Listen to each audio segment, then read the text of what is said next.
What's going on in America today? Why are we over our heads in debt? Why can't the politicians bring debt under control? Why are so many people, often both parents now, working at low-paying, dead-end jobs and still making do with less? What's the future of the American economy and way of life? Why does the government tell us inflation is low when the buying power of our paychecks is declining at an alarming rate?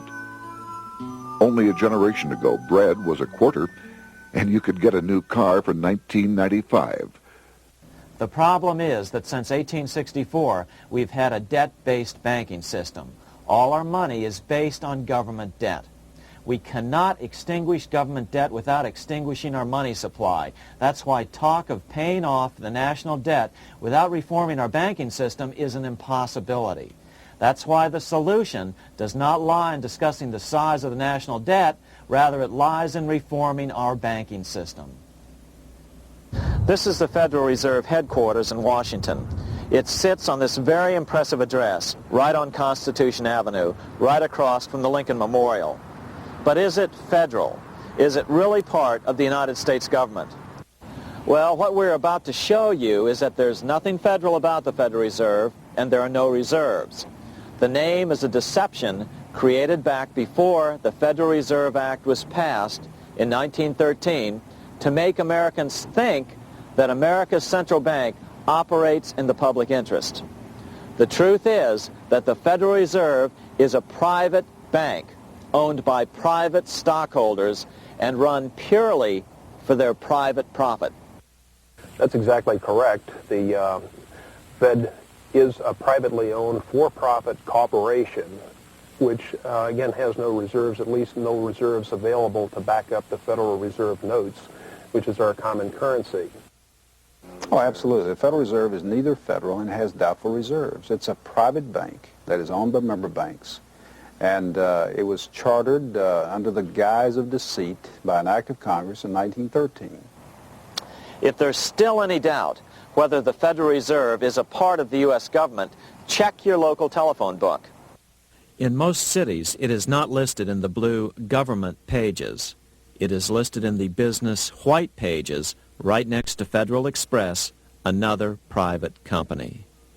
But more directly, U.S. courts have ruled time and time again that the Fed is a private corporation.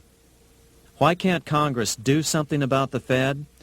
Most members of Congress just don't understand the system, and the few who do are afraid to speak up. For example, initially a veteran congressman from Chicago asked us if he could be interviewed for this video. However, both times our camera crew arrived at his office to do the interview, this was all we were able to film. The congressman never appeared, and eventually decided he no longer wanted to participate. But a few others in Congress have been bolder over the years. Here are three quick examples. In 1923, Representative Charles A. Lindbergh, a Republican from Minnesota, and father of the famed aviator Lucky Lindy, put it this way: the financial system has been turned over to the Federal Reserve Board. That board administers the finance system by authority of a purely profiteering group. The system is private, conducted for the sole purpose of obtaining the greatest possible profits from the use of other people's money. One of the most outspoken critics in Congress of the Fed was the former chairman of the House Banking and Currency Committee during the Great Depression years. Lewis T. McFadden, Republican of Pennsylvania, said in 1932, "We have in this country one of the most corrupt institutions the world has ever known. I refer to the Federal Reserve Board. This evil institution has impoverished the people of the United States and has practically bankrupted our government. It has done this through the corrupt practices of the moneyed vultures who control it." Senator Barry Goldwater was a frequent critic of the Fed. Most Americans have no real understanding of the operation of the international moneylenders. The accounts of the Federal Reserve System have never been audited. It operates outside the control of Congress and manipulates the credit of the United States. The Federal Reserve really even though it is not part of the federal government, it is more powerful than the federal government. It's more powerful than the president, the Congress, and the courts. Now, a lot of people challenge me on that, but let me prove my case. The Federal Reserve determines what the average person's car payment is going to be, what their house payment is going to be, and whether they have a job or not. And I submit to you that that's total control. And the Federal Reserve is the largest single creditor of the United States government. What does Proverbs tell us? The borrower is servant to the lender. What one has to understand is that from the day the Constitution was adopted right up to today, the folks who profit from privately owned central banks, as Madison called them, the money changers, have fought a running battle for control over who gets to print America's money. Why is who prints the money so important?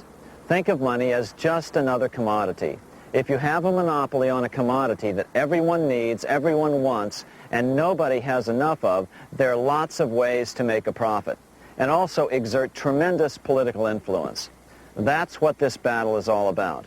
Throughout the history of the United States, the money power has gone back and forth between Congress and some sort of privately owned central bank. The Founding Fathers knew the evils of a privately owned central bank. First of all, they had seen how the privately owned British central bank, the Bank of England, had run up the British national debt to such an extent that Parliament had been forced to place unfair taxes on the American colonies. In fact, as we'll see later, Ben Franklin claimed that this was the real cause of the American Revolution. Most of the Founding Fathers realized the potential dangers of banking and feared bankers' accumulation of wealth and power. Jefferson put it this way: I sincerely believe that banking institutions are more dangerous to our liberties than standing armies. The issuing power should be taken from the banks and restored to the people to whom it properly belongs. That succinct statement of Jefferson is, in fact, the solution to all our economic problems today. It bears repeating. The issuing power should be taken from the banks and restored to the people to whom it properly belongs. James Madison, the main author of the Constitution, agreed. Interestingly, he called those behind the central bank scheme money changers. Madison strongly criticized their actions. History records that the money changers have used every form of abuse, intrigue, deceit, and violent means possible to maintain their control over governments by controlling money and its issuance. The battle over who gets to issue our money has been the pivotal issue throughout the history of the United States. Wars are fought over it, depressions are caused to acquire it. Yet after World War I, this battle was rarely mentioned in newspapers or history books. Why? By World War I, the money changers, with their dominant wealth, had seized control of most of the nation's press. Throughout U.S. history, this battle over who gets the power to issue our money has raged. In fact, it's changed hands back and forth 8 times since 1764, yet this fact has virtually vanished from public view for over 3 generations behind a smokescreen emitted by Fed cheerleaders in the media. Until we stop talking about deficits and government spending and start talking about who controls how much money we have, it's all just a big shell game, a complete and utter deception. It won't matter if you pass an ironclad amendment to the Constitution mandating a balanced budget. Our situation is only going to get worse until we root out the cause at its source. What's the solution for our national problem? First of all, education. That's what this video presentation is all about. But secondly, we must act. We must take back the power to issue our own money. Issuing our own money is not a radical solution. I want to stress that. It's the same solution used at different points in U.S. history by men like Benjamin Franklin, Thomas Jefferson, Andrew Jackson, Martin Van Buren, and Abraham Lincoln. So, to sum it up, in 1913, Congress gave an independent central bank, deceptively named the Federal Reserve, a monopoly over issuing America's money. And the debt generated by this quasi-private corporation is what is killing the American economy. Though the Federal Reserve is now the most powerful central bank in the world, it was not the first. So where did this idea come from? To really understand the magnitude of the problem, we have to travel back to Europe. Just who are these money changers James Madison spoke of? In the Bible, 2,000 years ago, Jesus drove the money changers from the temple. It was the only time Jesus used force during his ministry. What were money changers doing in the temple? When Jews came to Jerusalem to pay their temple tax, they could only pay it with a special coin, the half shekel of the sanctuary. This was a half ounce of pure silver about this size. It was the only coin around at that time which was pure silver and of assured weight without the image of a pagan emperor. Therefore to Jews the half shekel was the only coin acceptable to God. But these coins were not plentiful. The money changers had cornered the market on them. Then they raised the price, just like any other commodity, to whatever the market would bear. In other words, money changers were making exorbitant profits because they held a virtual monopoly on money. The Jews had to pay whatever they demanded. To Jesus, this totally violated the sanctity of God's house.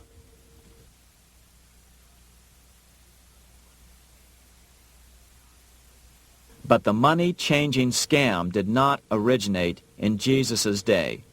200 years before Christ, Rome was having trouble with money changers. 2 early Roman emperors had tried to diminish the power of the money changers by reforming usury laws and limiting land ownership to 500 acres. They were both assassinated. In 48 BC, Julius Caesar took back the power to coin money from the money changers and minted coins for the benefit of all. With this new, plentiful supply of money, he built great public works projects. By making money plentiful, Caesar won the love of the common man. But the money changers hated him. Some believe this was an important factor in Caesar's assassination. One thing is for sure, with the death of Caesar came the demise of plentiful money in Rome. Taxes increased, as did corruption. Just as in the case of America today, usury and debased coin became the rule. Eventually, the Roman money supply was reduced by 90%. As a result, the common people lost their lands and their homes, just as is about to happen soon in America. With the demise of plentiful money, the masses lost confidence in the Roman government and refused to support it. Rome plunged into the gloom of the Dark Ages.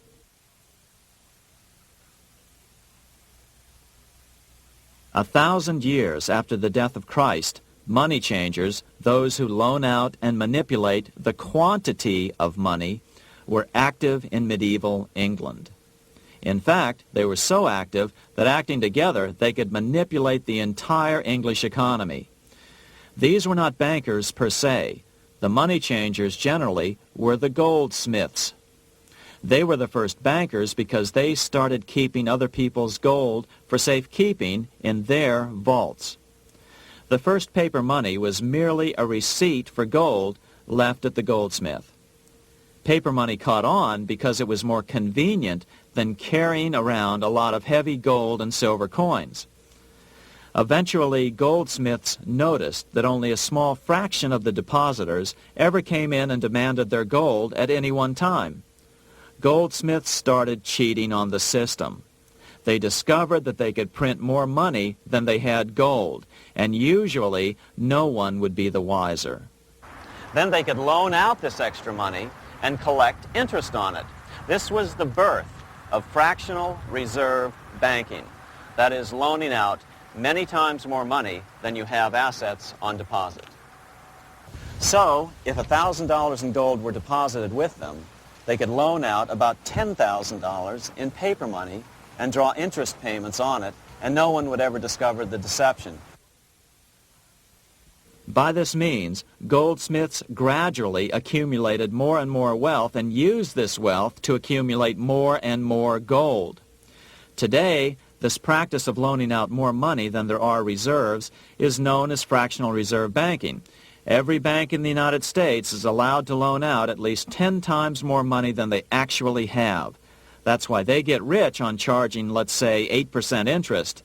It's not really 8% per year, which is their income. It's 80%. That's why bank buildings are always the largest in town. But does that mean that all interest or all banking should be illegal? Hardly. In the Middle Ages, canon law, the law of the Catholic Church, forbade charging interest on loans. This concept followed the teachings of Aristotle and St. Thomas Aquinas. They taught that the purpose of money was to serve the members of society, to facilitate the exchange of goods needed to lead a virtuous life. Interest, in their belief, hindered this purpose by putting an unnecessary burden on the use of money.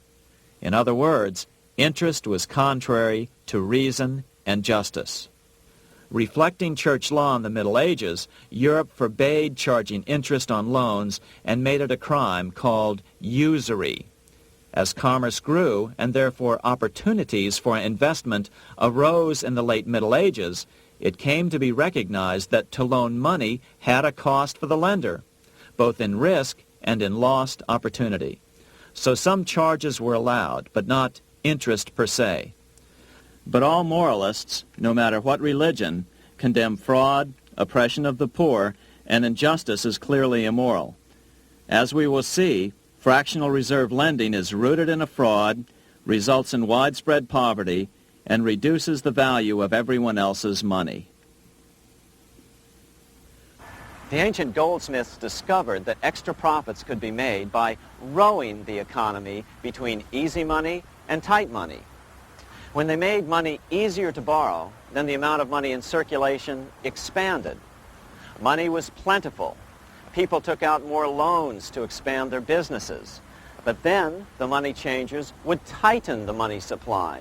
They would make loans more difficult to get. What would happen? Just what happens today. A certain percentage of people could not repay their previous loans and could not take out new loans to repay the old ones. Therefore, they went bankrupt and had to sell their assets to the goldsmiths for pennies on the dollar. The same thing is still going on today. Only today, we call this rowing of the economy up and down the business cycle. Like Julius Caesar, King Henry I of England finally resolved to take the money power away from the goldsmiths about 1100 A.D. Henry could have used anything as money, seashells, feathers, or even yak dung, as is often done in remote Tibetan provinces. But he invented one of the most unusual money systems in history. It was called the tally stick system. Here I have one of the few surviving examples of this form of British money, which lasted 726 years until 1826, a tally stick. The tally system was adopted to avoid the monetary manipulation of the goldsmiths. Tally sticks were money fabricated out of sticks of polished wood. Notches were cut along one edge of the stick to indicate the denominations. Then the stick was split lengthwise through the notches so that both pieces still had a record of the notches. The king kept one half to protect against counterfeiting. Then he would spend the other half into the economy and they would circulate as money. This particular tally stick is huge. It represented 25,000 pounds. One of the original stockholders in the Bank of England purchased his original shares with this stick. In other words, he bought shares in the world's richest and most powerful corporation with a stick of wood. It's ironic that after its formation in 1694, the Bank of England attacked the tally stick system because it was money outside the power of the money changers, just as King Henry had wanted it to be. Why do people accept sticks of wood for money? That's a great question. Throughout history, people traded anything they thought had value and used as money. You see, the secret is that money is only what people agree on to use as money. What's our paper money today? It's really just paper. But here's the trick. King Henry ordered that tally sticks had to be used to pay the king's taxes. This built-in demand for tally sticks immediately made them circulate and be accepted as money. And they worked well. In fact, no other form of money has worked so well for so long as tally sticks. Keep in mind, the British Empire was built under the tally stick system. The tally stick system succeeded despite the fact that the money changers constantly attacked it by offering the metal coin system as competition. In other words, metal coins never went completely out of circulation, but tally sticks hung on because they were good for the payment of taxes. Finally, in the 1500s, King Henry VIII relaxed the laws concerning usury, and the money changers wasted no time reasserting themselves. They quickly made their gold and silver money plentiful for a few decades. But when Queen Mary took the throne and tightened the usury laws again, the money changers renewed the hoarding of gold and silver coins, forcing the economy to plummet. When Queen Mary's sister, Queen Elizabeth I, took the throne, she was determined to regain control over English money. Her solution was to issue gold and silver coins from the public treasury and take the control over the money supply away from the money changers. Although control over money was not the only cause of the English Revolution in 1642, religious differences fueled the conflict. Monetary policy played a major role. Financed by the money changers, Oliver Cromwell finally overthrew King Charles, purged the Parliament, and put the king to death. The money changers were immediately allowed to consolidate their financial power. The result was that for the next 50 years, the money changers plunged Great Britain into a series of costly wars. They took over a square mile of property in the center of London, known as the City of London. This area today is still known as one of the 3 predominant financial centers of the world. Conflicts with the Stuart kings led the money changers in England to combine with those in the Netherlands to finance the invasion of William of Orange, who overthrew the Stuarts in 1688 and took the English throne.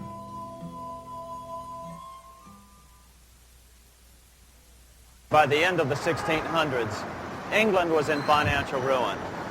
50 years of more or less continuous wars with France and Holland had exhausted her. Frantic government officials met with the money changers to beg for the loans necessary to pursue their political purposes. The price was high. A government-sanctioned, privately owned bank which could issue money created out of nothing.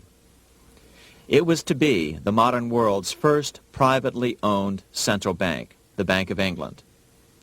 Although it was deceptively called the Bank of England to make the general population think it was part of the government, it was not.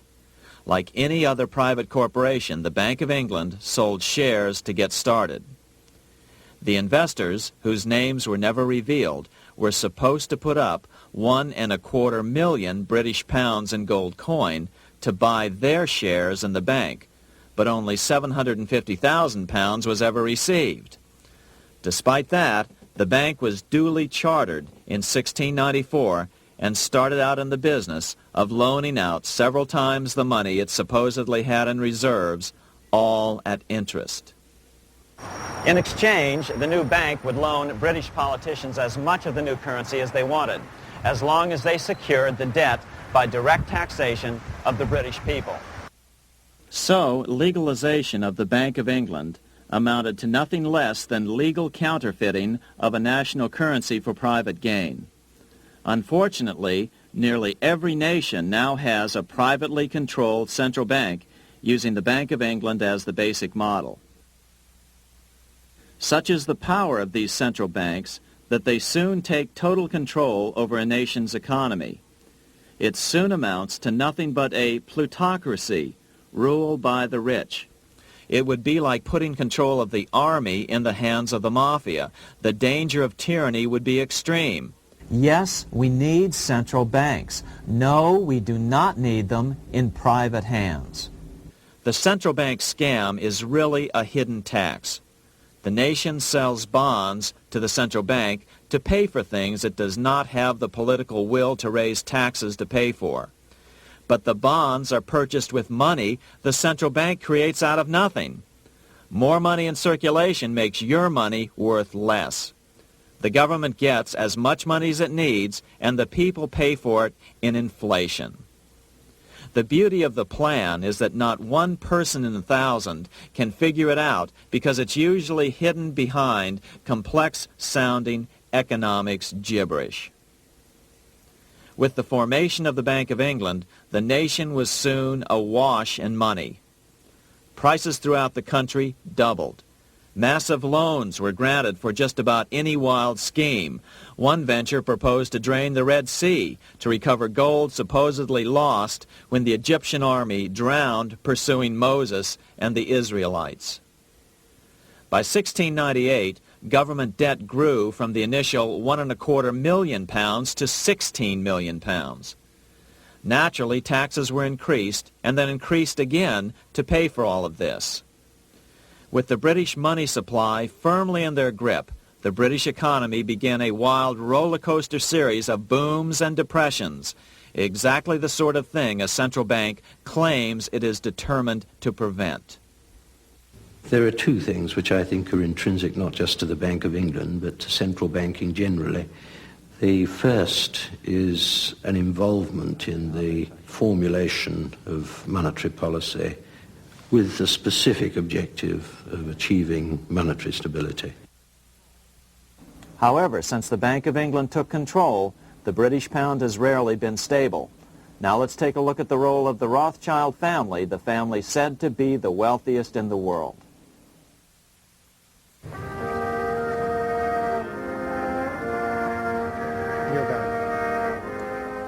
This is Frankfurt, Germany. 50 years after the Bank of England opened its doors, a goldsmith named Amschel Moses Bauer opened a coin shop, a counting house, in 1743. And over the door he placed a sign depicting a Roman eagle on a red shield. The shop became known as the Red Shield Firm, or in German, Rothschild. When his son, Amschel Meyer Bauer, inherited the business, he decided to change his name to Rothschild. Amschel soon learned that loaning money to governments and kings was more profitable than loaning to private individuals.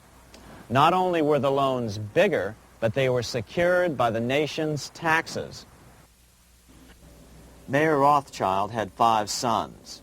He trained them all in the skills of money creation, then sent them out to the major capitals of Europe to open branch offices of the family banking business.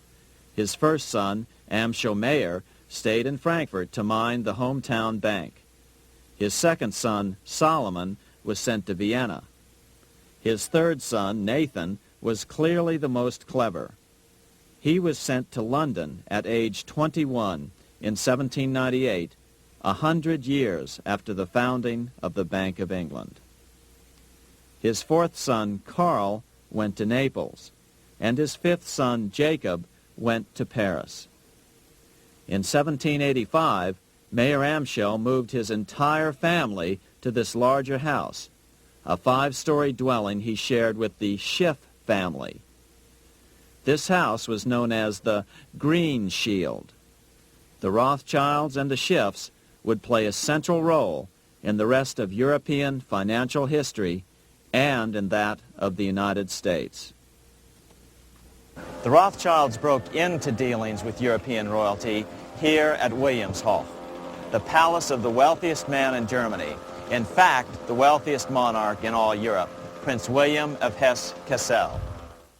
At first, the Rothschilds were only helping William speculate in precious coins. But when Napoleon chased Prince William into exile, he sent £550,000, a gigantic sum at that time, to Nathan Rothschild in London with instructions for him to buy consols, British government bonds, also called government stock. But Rothschild used the money for his own purposes. With Napoleon on the loose, the opportunities of wartime investments were nearly limitless.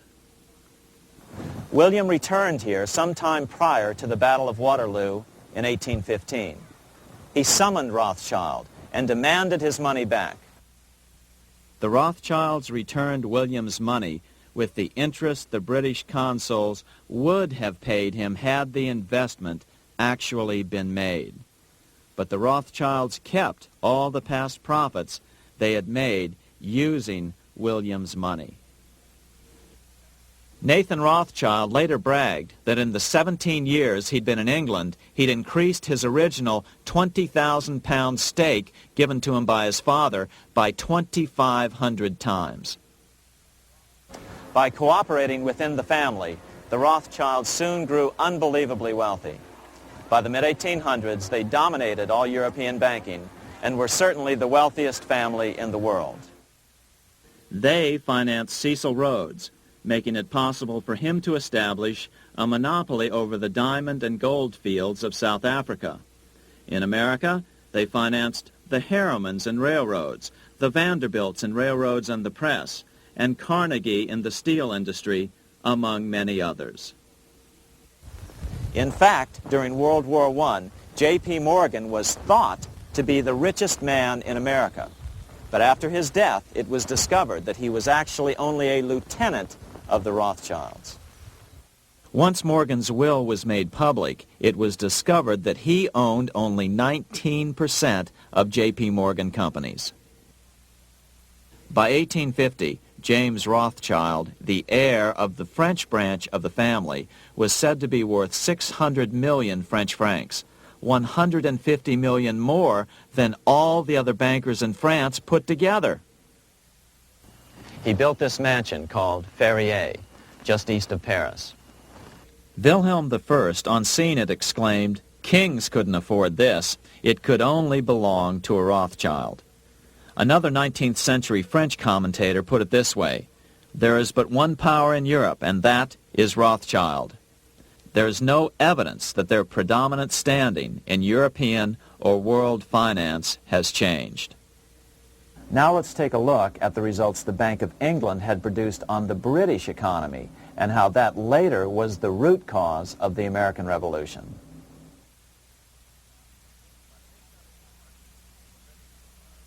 By the mid-1700s, the British Empire was nearing its height of power around the world. But Britain had fought 4 costly wars in Europe since the creation of their privately owned central bank, the Bank of England. The cost had been high. To finance these wars, the British Parliament here had borrowed heavily from the bank. By the mid-1700s, the government's debt here in Britain was £140 million, a staggering sum for those days. Consequently, the British government embarked on a program of trying to raise revenues from their American colonies in order to make their interest payments to the bank. But in America, it was a different story. The scourge of a privately owned central bank had not yet hit. This is Independence Hall in Philadelphia, where the Declaration of Independence and Constitution were signed. In the mid-1700s, pre-revolutionary America was still relatively poor. There was a severe shortage of precious metal coins to trade for goods, so the early colonists were forced to experiment with printing their own homegrown paper money.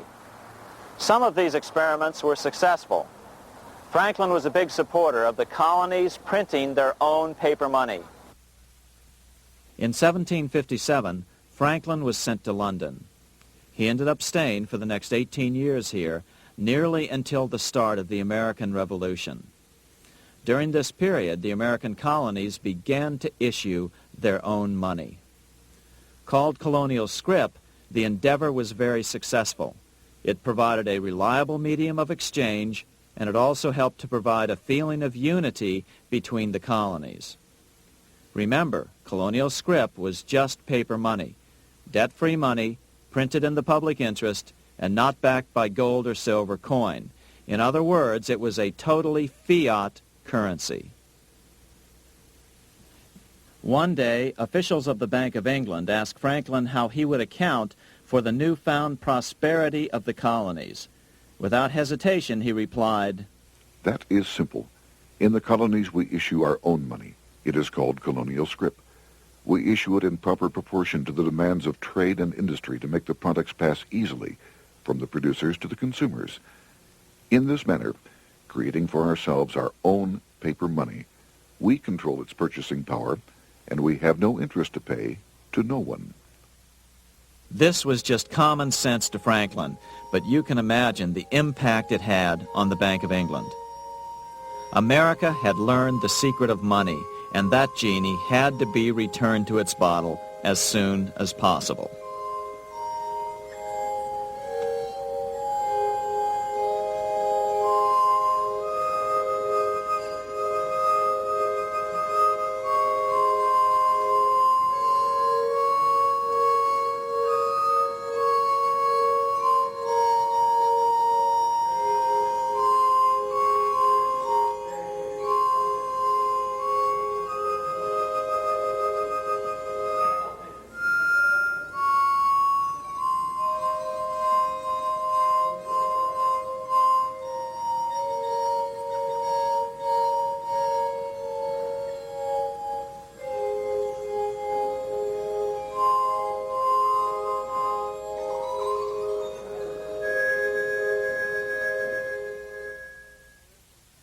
As a result, Parliament hurriedly passed the Currency Act of 1764.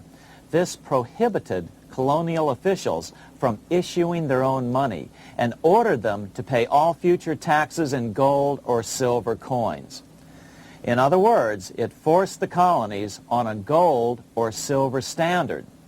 For those who still believe that a gold standard is the answer for America's current monetary problems, look what happened to America after that.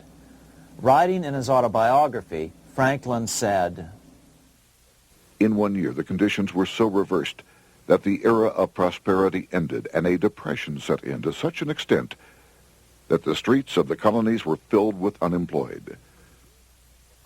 Franklin claims that this was even the basic cause for the American Revolution. As Franklin put it in his autobiography, The colonies would gladly have borne a little tax on tea and other matters had it not been that England took away from the colonies their money, which created unemployment and dissatisfaction. The inability of the colonists to get the power to issue their own money permanently out of the hands of George III and the international bankers was the prime reason for the Revolutionary War. by the time the first shots were fired in Lexington, Massachusetts, on April 19, 1775, the colonies had been drained of gold and silver coin by British taxation. As a result, the Continental government had no choice but to print money to finance the war. At the start of the Revolution, the U.S. money supply stood at $12 million. By the end of the war, it was nearly $500 million. As a result, the currency was virtually worthless. Shoes sold for $5,000 a pair. Colonial scrip had worked because just enough was issued to facilitate trade. As George Washington lamented, a wagon load of money will scarcely purchase a wagon load of provisions. Today, those who support a gold-backed currency point to this period during the Revolution to demonstrate the evils of a fiat currency. But remember, the same currency had worked so well 20 years earlier during times of peace that the Bank of England had Parliament outlaw it. Towards the end of the Revolution, the Continental Congress, meeting here at Independence Hall, grew desperate for money. In 1781, they allowed Robert Morris, their financial superintendent, to open a privately owned central bank. Incidentally, Morris was a wealthy man who had grown wealthier during the Revolution by trading in war materials. Called the Bank of North America, the new bank was closely modeled after the Bank of England. It was allowed to practice fractional reserve banking. That is, it could lend out money it didn't have, then charge interest on it. If you or I were to do that, we would be charged with fraud, a felony.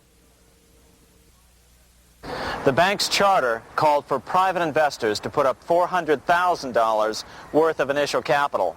But when Morris was unable to raise the money, he brazenly used his political influence to have gold deposited in the bank, which had been loaned to America by France. He then loaned this money to himself and his friends to reinvest in shares of the bank.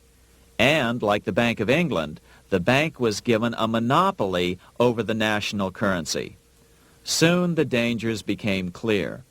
The value of American currency continued to plummet.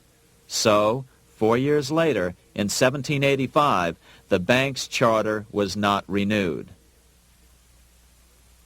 The leader of the effort to kill the bank, William Findley of Pennsylvania, explained the problem this way, quote, "This institution, having no principle but that of avarice, will never be varied in its object, to engross all the wealth, power, and influence of the state." The men behind the Bank of North America, Alexander Hamilton, Robert Morris, and the bank's president, Thomas Whiling, did not give up. Only 6 years later, Hamilton, then Secretary of the Treasury, and his mentor, Morris, rammed a new privately owned central bank through the new Congress. Called the first bank of the United States, Thomas Whiling again served as the bank's president. The players were the same, only the name of the bank was changed.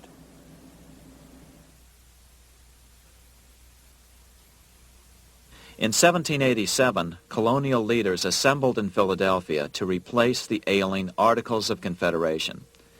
As we saw earlier, both Thomas Jefferson and James Madison were unalterably opposed to a privately owned central bank. They had seen the problems caused by the Bank of England. They wanted nothing of it. As Jefferson later put it, "If the American people ever allow private banks to control the issue of their currency, first by inflation, then by deflation, the banks and the corporations which grow up around them will deprive the people of all property until their children wake up homeless on the continent their fathers conquered." During the debate over the future monetary system, another one of the founding fathers, Gouverneur Morris, castigated the motivations of the owners of the Bank of North America. Gouverneur Morris headed the committee that wrote the final draft of the Constitution. Morris knew the motivations of the bank well. Along with his old boss, Robert Morris, Gouverneur Morris and Alexander Hamilton were the ones who had presented the original plan for the Bank of North America to the Continental Congress in the last year of the Revolution. In a letter he wrote to James Madison on July 2nd, 1787, Gouverneur Morris revealed what was really going on. The rich will strive to establish their dominion and enslave the rest. They always did. They always will. They will have the same effect here as elsewhere if we do not, by the power of government, keep them in their proper spheres. Despite the defection of Gouverneur Morris from the ranks of the bank, Hamilton, Robert Morris, Thomas Whiling, and their European backers were not about to give up. They convinced the bulk of the delegates to the Constitutional Convention to not give Congress the power to issue paper money. Most of the delegates were still reeling from the wild inflation of the paper currency during the Revolution. They had forgotten how well colonial scrip had worked before the war. But the Bank of England had not. The money changers could not stand to have America printing her own money again. So the Constitution is silent on the matter. This grievous defect left the door wide open for the money changers, just as they had planned.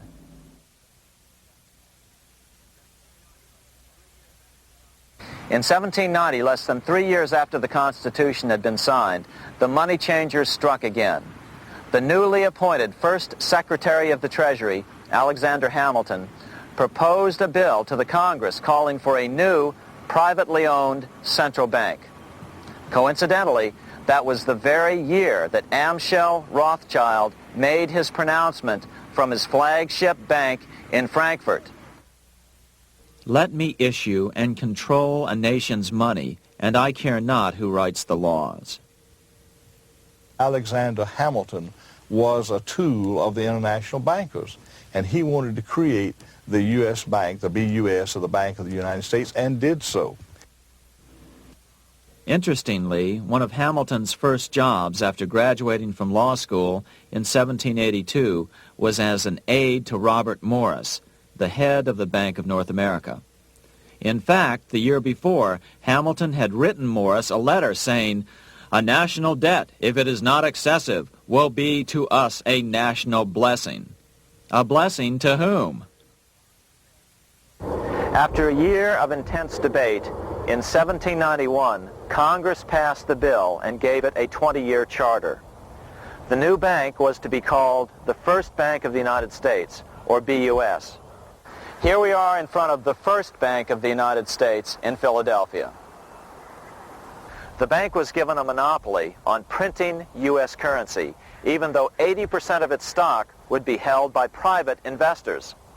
The other 20% would be purchased by the U.S. government. But the reason was not to give the government a piece of the action. It was to provide the capital for the other 80% owners. As with the old Bank of North America and the Bank of England before that, the stockholders never paid the full amount for their shares. The U.S. government put up their initial $2 million in cash. Then the bank, through the old magic of fractional reserve lending, made loans to its charter investors so they could come up with the remaining $8 million of capital needed for this risk-free investment. Like the Bank of England, the name of the Bank of the United States was deliberately chosen to hide the fact that it was privately controlled. And like the Bank of England, the names of the investors in the bank were never revealed. Many years later, it was a common saying that the Rothschilds were the power behind the old Bank of the United States. The bank was sold to Congress as a way to bring stability to the banking system and eliminate inflation. So what happened? Over the first 5 years, the U.S. government borrowed $8.2 million from the Bank of the United States. In the same 5-year period, prices rose by 72%. Jefferson, as the new Secretary of State, watched the borrowing with sadness and frustration, unable to stop it. I wish it were possible to obtain a single amendment to our Constitution, taking from the federal government the power of borrowing. Millions of Americans feel the same way today. They watch in helpless frustration as the federal government borrows the American economy into oblivion. So, although it was called the First Bank of the United States, it was not the first attempt at a privately owned central bank in this country. As with the Bank of North America, the government put up most of the cash to get this private bank going, then the bankers loaned the money to each other to buy the remaining stock in the bank. It was a scam, plain and simple, and they wouldn't be able to get away with it for long. But first, we have to travel back to Europe to see how a single man was able to manipulate the entire British economy by obtaining the first news of Napoleon's final defeat.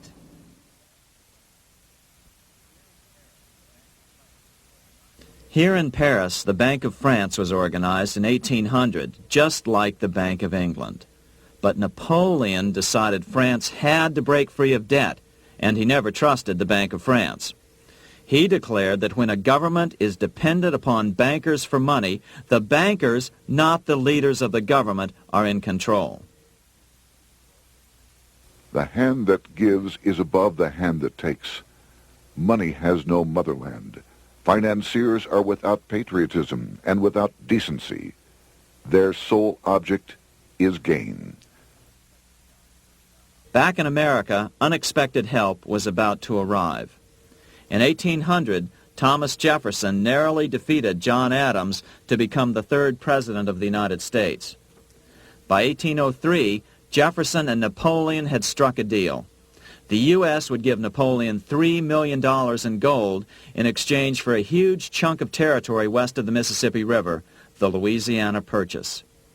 With that $3 million, Napoleon quickly forged an army and set off across Europe, conquering everything in his path. But the Bank of England quickly rose to oppose him. They financed every nation in his path, reaping the enormous profits of war. Prussia, Austria, and finally Russia all went heavily into debt in a futile attempt to stop Napoleon.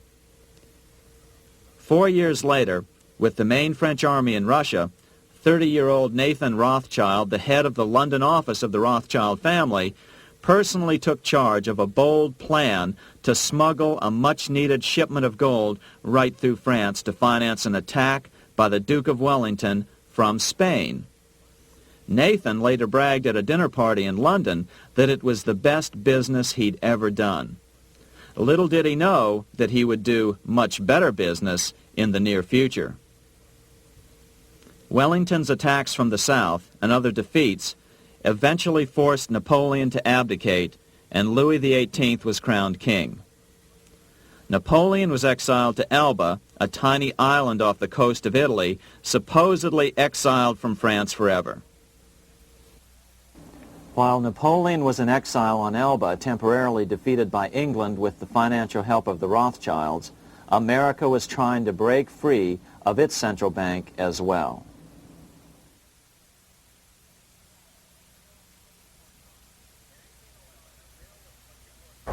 In 1811, a bill was put before Congress to renew the charter of the Bank of the United States.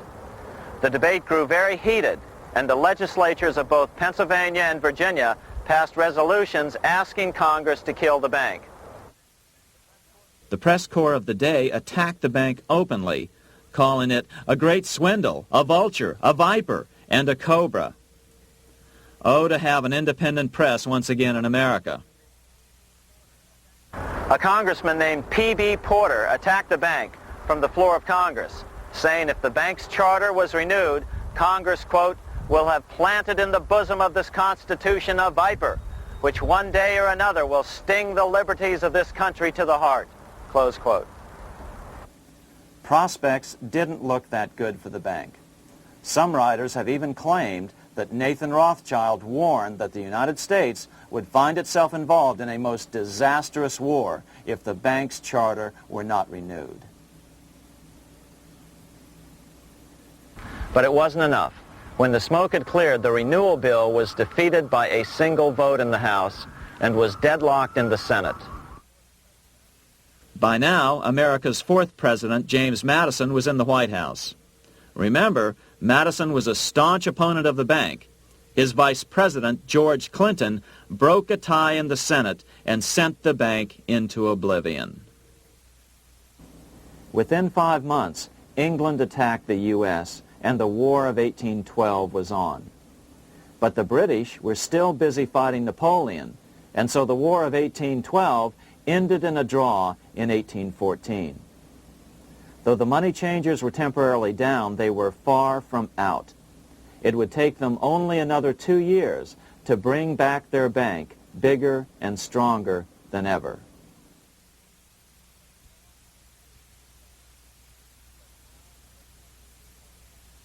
But now let's return to Napoleon, because nothing else in history more aptly demonstrates the ingenuity of the Rothschild family than their control of the British stock market after Waterloo. In 1815, a year after the end of the War of 1812 in America, Napoleon escaped his exile and returned to Paris. French troops were sent out to capture him, but such was his charisma that the soldiers rallied around their old leader and hailed him as their emperor once again. In March of 1815, Napoleon equipped an army which Britain's Duke of Wellington defeated less than 90 days later at Waterloo. Some writers claim Napoleon borrowed £5 million from the Bank of England to rearm, but it appears these funds actually came from the Ouvard banking house in Paris. Nevertheless, from about this point on, it was not unusual for privately controlled central banks to finance both sides in a war. Why would a central bank finance opposing sides in a war? Because war is the biggest debt generator of them all. A nation will borrow any amount for victory. The ultimate loser is loaned just enough to hold out the vain hope of victory, and the ultimate winner is given enough to win. Besides, such loans are usually conditioned upon the guarantee that the victor will honor the debts of the vanquished.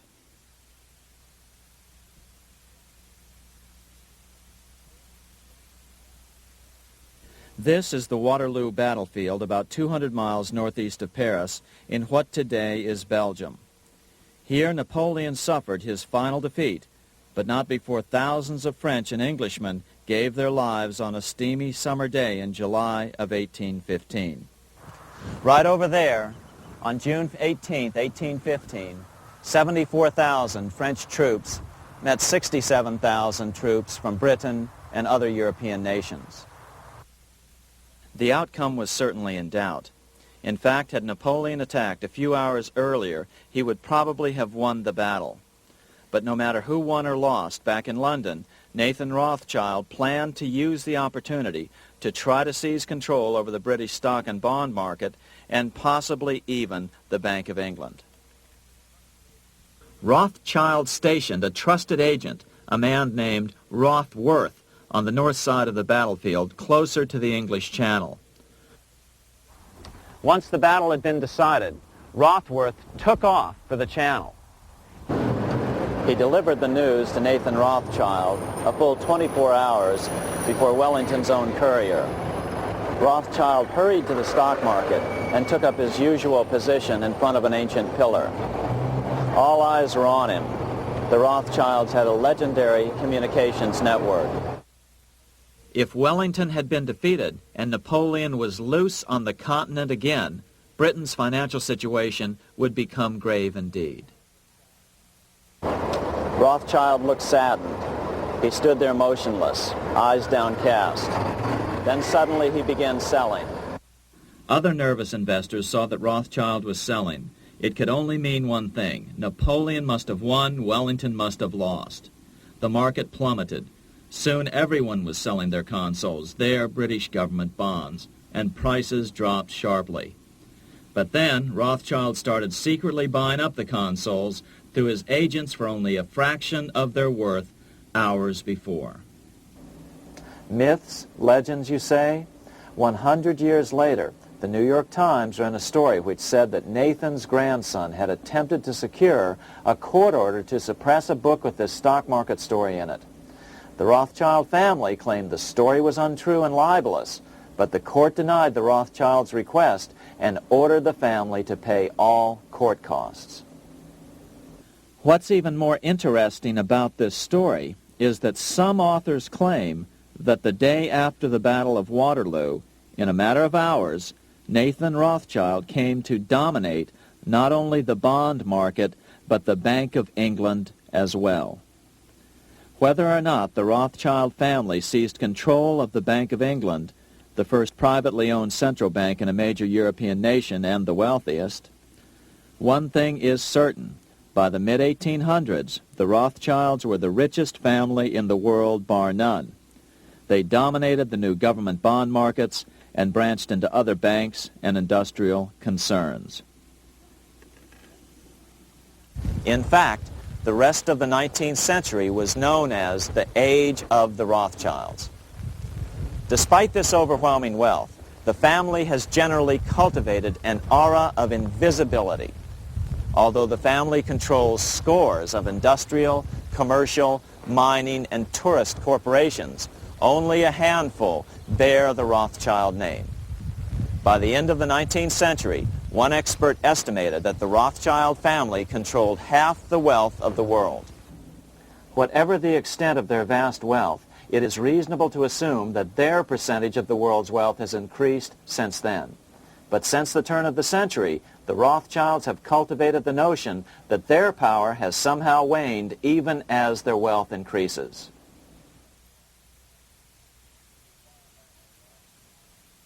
Meanwhile, back in Washington in 1816, just 1 year after Waterloo and Rothschild's alleged takeover of the Bank of England, the American Congress passed a bill permitting yet another privately owned central bank. This bank was called the Second Bank of the United States. The new bank's charter was a copy of the previous banks. The U.S. government would own 20% of the shares of the bank. Of course, the federal share was paid by the Treasury up front into the bank's coffers. Then, through the magic of fractional reserve lending, it was transformed into loans to private investors who then bought the remaining 80% of the shares. Just as before, the primary stockholders remained a secret. But it is known that the largest block of shares, about 1/3 of the total, were sold to foreigners. As one observer put it, it is certainly no exaggeration to say that the Second Bank of the United States was rooted as deeply in Britain as it was in America. So, by 1816, some authors claim the Rothschilds had taken control over the Bank of England and backed a new privately owned central bank in America as well.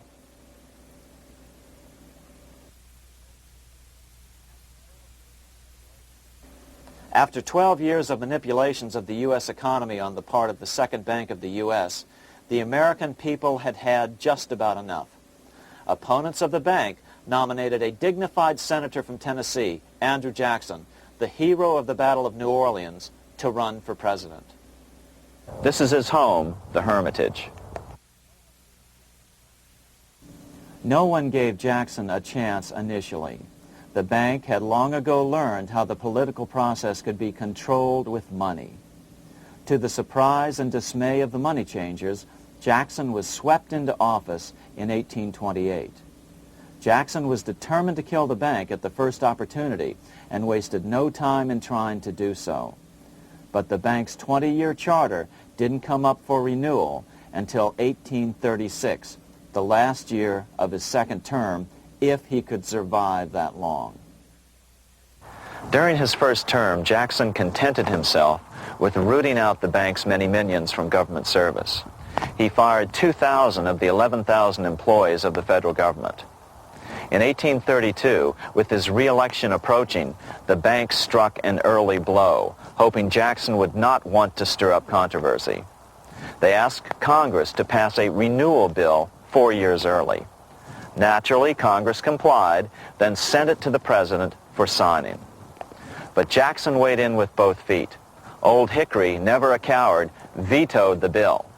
His veto message is one of the great American documents.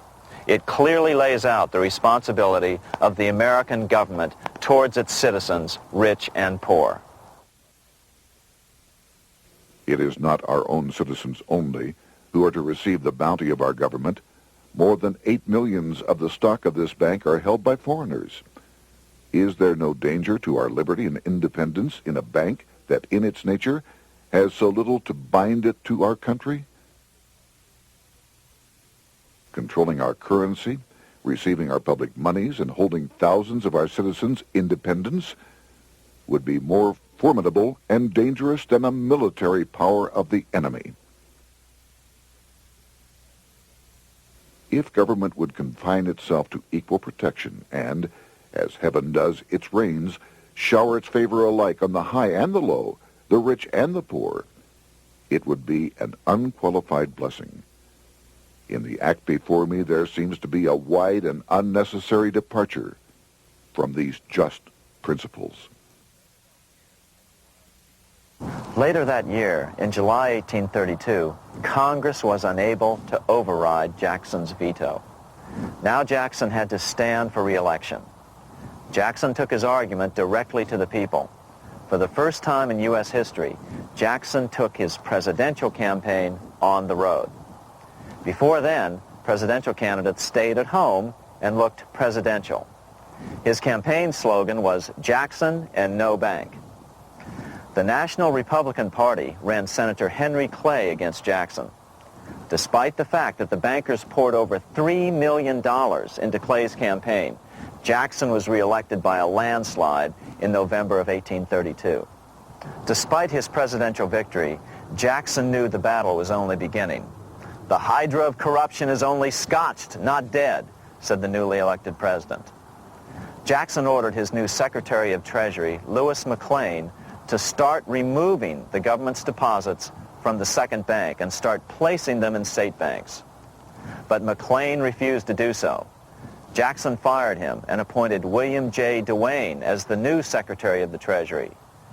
Duane also refused to comply with the president's requests, and so Jackson fired him as well and then appointed Roger B. Taney to the office. Taney did withdraw government funds from the bank starting on October 1st, 1833. Jackson was jubilant. "I have it chained. I'm ready with screws to draw every tooth and then the stumps." But the bank was not yet done fighting. Its head, Nicholas Biddle, used his influence to get the Senate to reject Taney's nomination. Then, in a rare show of arrogance, Biddle threatened to cause a depression if the bank was not rechartered. This worthy president thinks that because he has scalped Indians and imprisoned judges, he is to have his way with the bank. He is mistaken. Next, in an unbelievable fit of honesty for a central banker, Biddle admitted that the bank was going to make money scarce to force Congress to restore the bank. Nothing but widespread suffering will produce any effect on Congress. Our only safety is in pursuing a steady course of firm restriction, and I have no doubt that such a course will ultimately lead to restoration of the currency and the recharter of the bank. What a stunning revelation. Here was the pure truth, revealed with shocking clarity. Biddle intended to use the money contraction power of the bank to cause a massive depression until America gave in. Unfortunately, this has happened time and time again throughout U.S. history and is about to happen again in today's world. Nicholas Biddle made good on his threat. The bank sharply contracted the money supply by calling in old loans and refusing to extend new ones. A financial panic ensued, followed by a deep depression. Naturally, Biddle blamed Jackson for the crash, saying that it was caused by the withdrawal of federal funds from the bank. Unfortunately, his plan worked well. Wages and prices sagged. Unemployment soared along with business bankruptcies. The nation quickly went into an uproar. Newspaper editors blasted Jackson in editorials. The bank threatened to withhold payments, which then could be made directly to key politicians for their support. Within only months, Congress assembled in what was called the panic session. 6 months after he had withdrawn funds from the bank, Jackson was officially censured by a resolution which passed the Senate by a vote of 26 to 20. It was the first time a president had ever been censured by Congress. Jackson lashed out at the bank. "You are a den of vipers. I intend to rout you out, and by eternal God, I will rout you out." America's fate teetered on a knife edge. If Congress could muster enough votes to override Jackson's veto, the bank would be granted another 20-year monopoly or more over America's money, time enough to consolidate its already great power.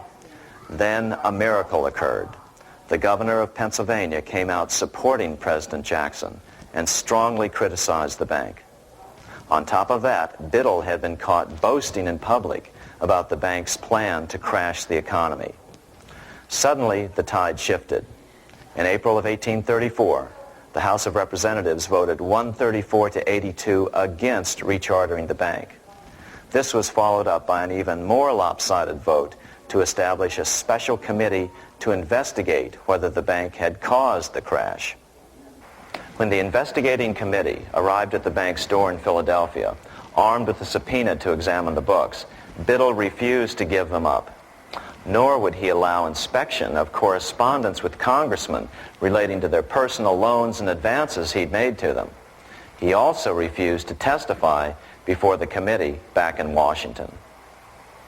On January 8, 1835, Jackson paid off the final installment on the national debt, which had been necessitated by allowing the banks to issue currency for government bonds rather than simply issuing treasury notes without such debt. He was the only president to ever pay off the debt. A few weeks later, on January 30th, 1835, an assassin by the name of Richard Lawrence tried to shoot President Jackson, but by the grace of God, both pistols misfired. Lawrence was later found not guilty by reason of insanity. After his release, he bragged to friends that powerful people in Europe had put him up to the task and promised to protect him if he were caught.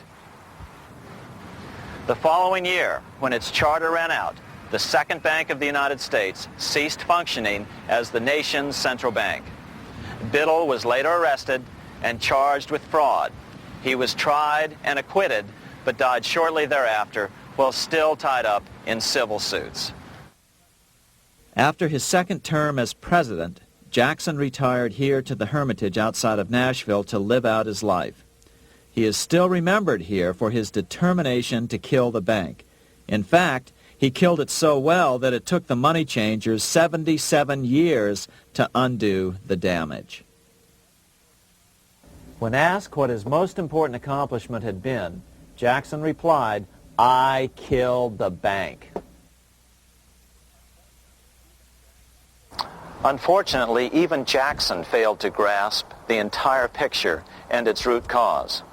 Although Jackson had killed the central bank, the most insidious weapon of the money changers, fractional reserve banking, remained in use by the numerous state-chartered banks.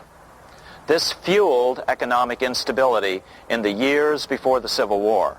Still, the central bankers were out, and as a result, America thrived as it expanded westward.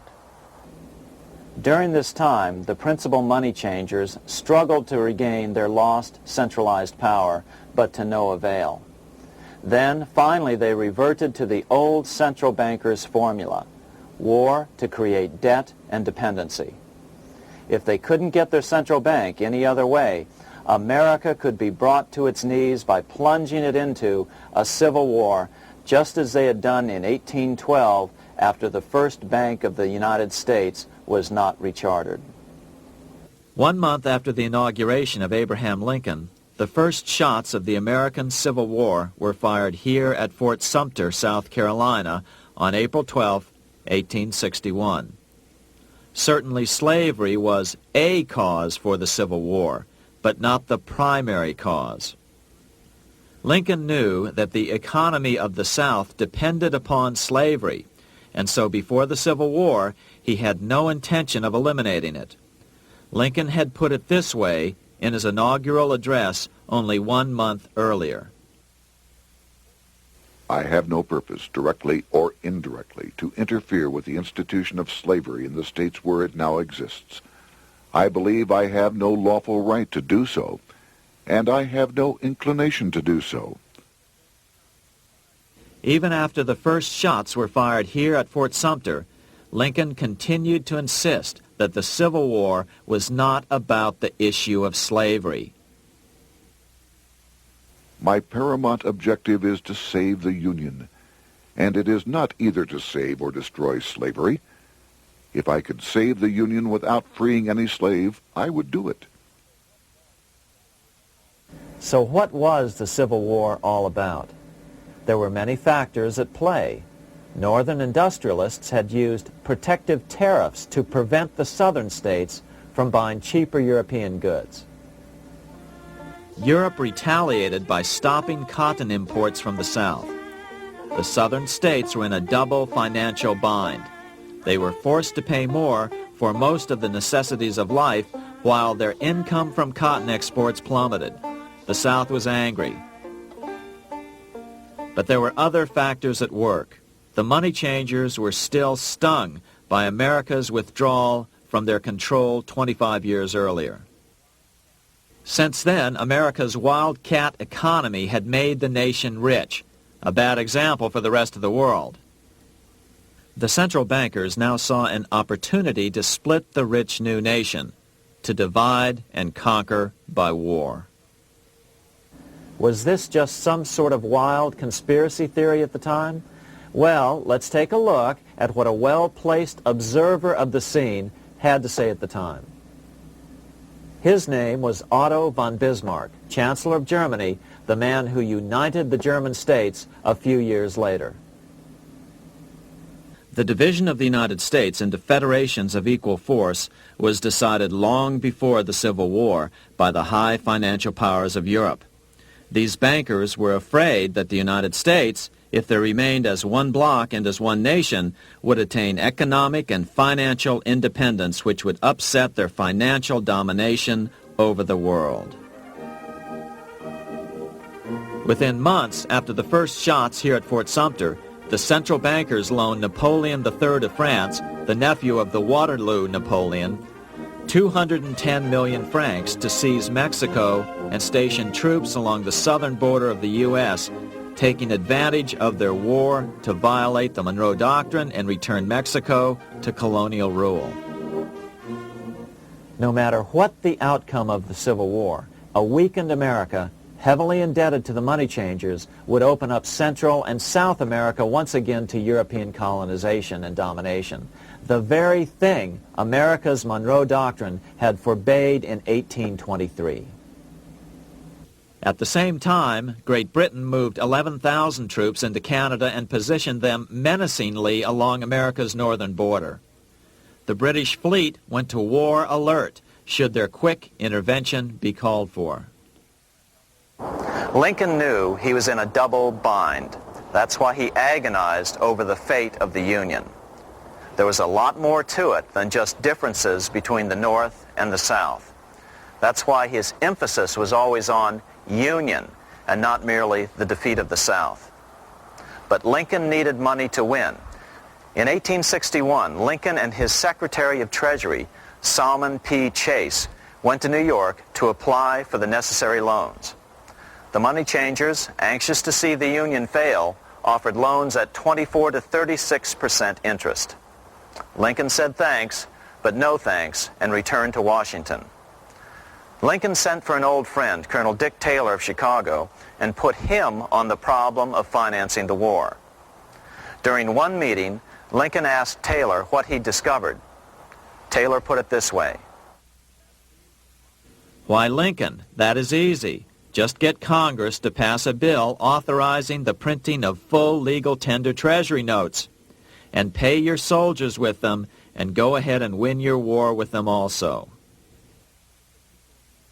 When Lincoln asked if the people of the United States would accept the notes, Taylor said, "The people, or anyone else, will not have any choice in the matter if you make them full legal tender. They will have the full sanction of the government and be just as good as any money, as Congress is given that express right by the Constitution." So that's exactly what Lincoln did. In 1862-63, he printed up $450 million worth of the new bills. In order to distinguish them from other banknotes in circulation, he printed them in green ink on the back side. That's why the notes were called greenbacks. With this new money, Lincoln paid the troops and bought their supplies.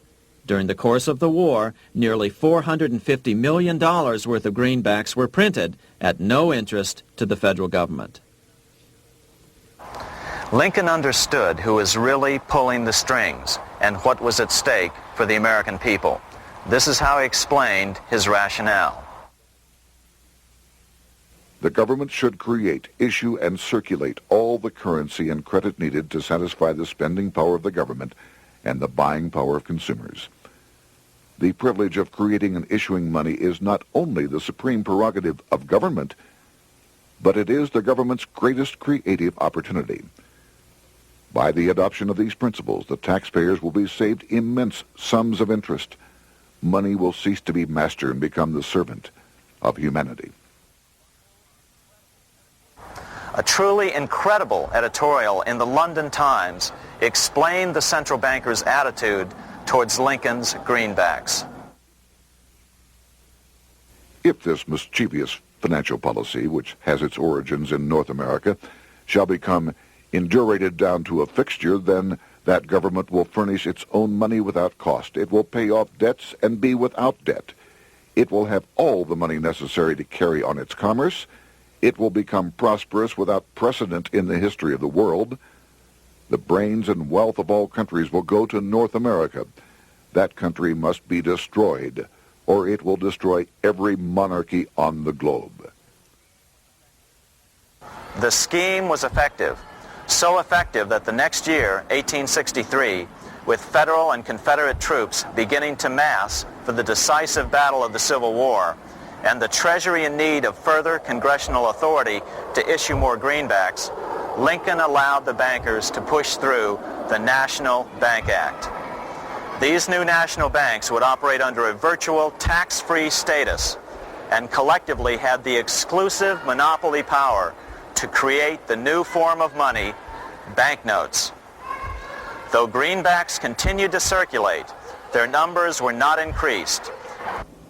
But most importantly, from this point on, the entire U.S. money supply would be created out of debt by bankers buying U.S. government bonds and issuing them for reserves for banknotes.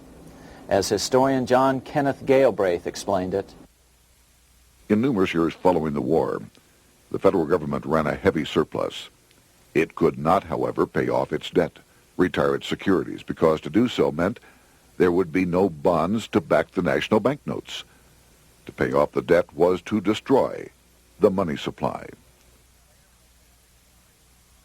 Later in 1863, Lincoln got some unexpected help from Tsar Alexander II of Russia.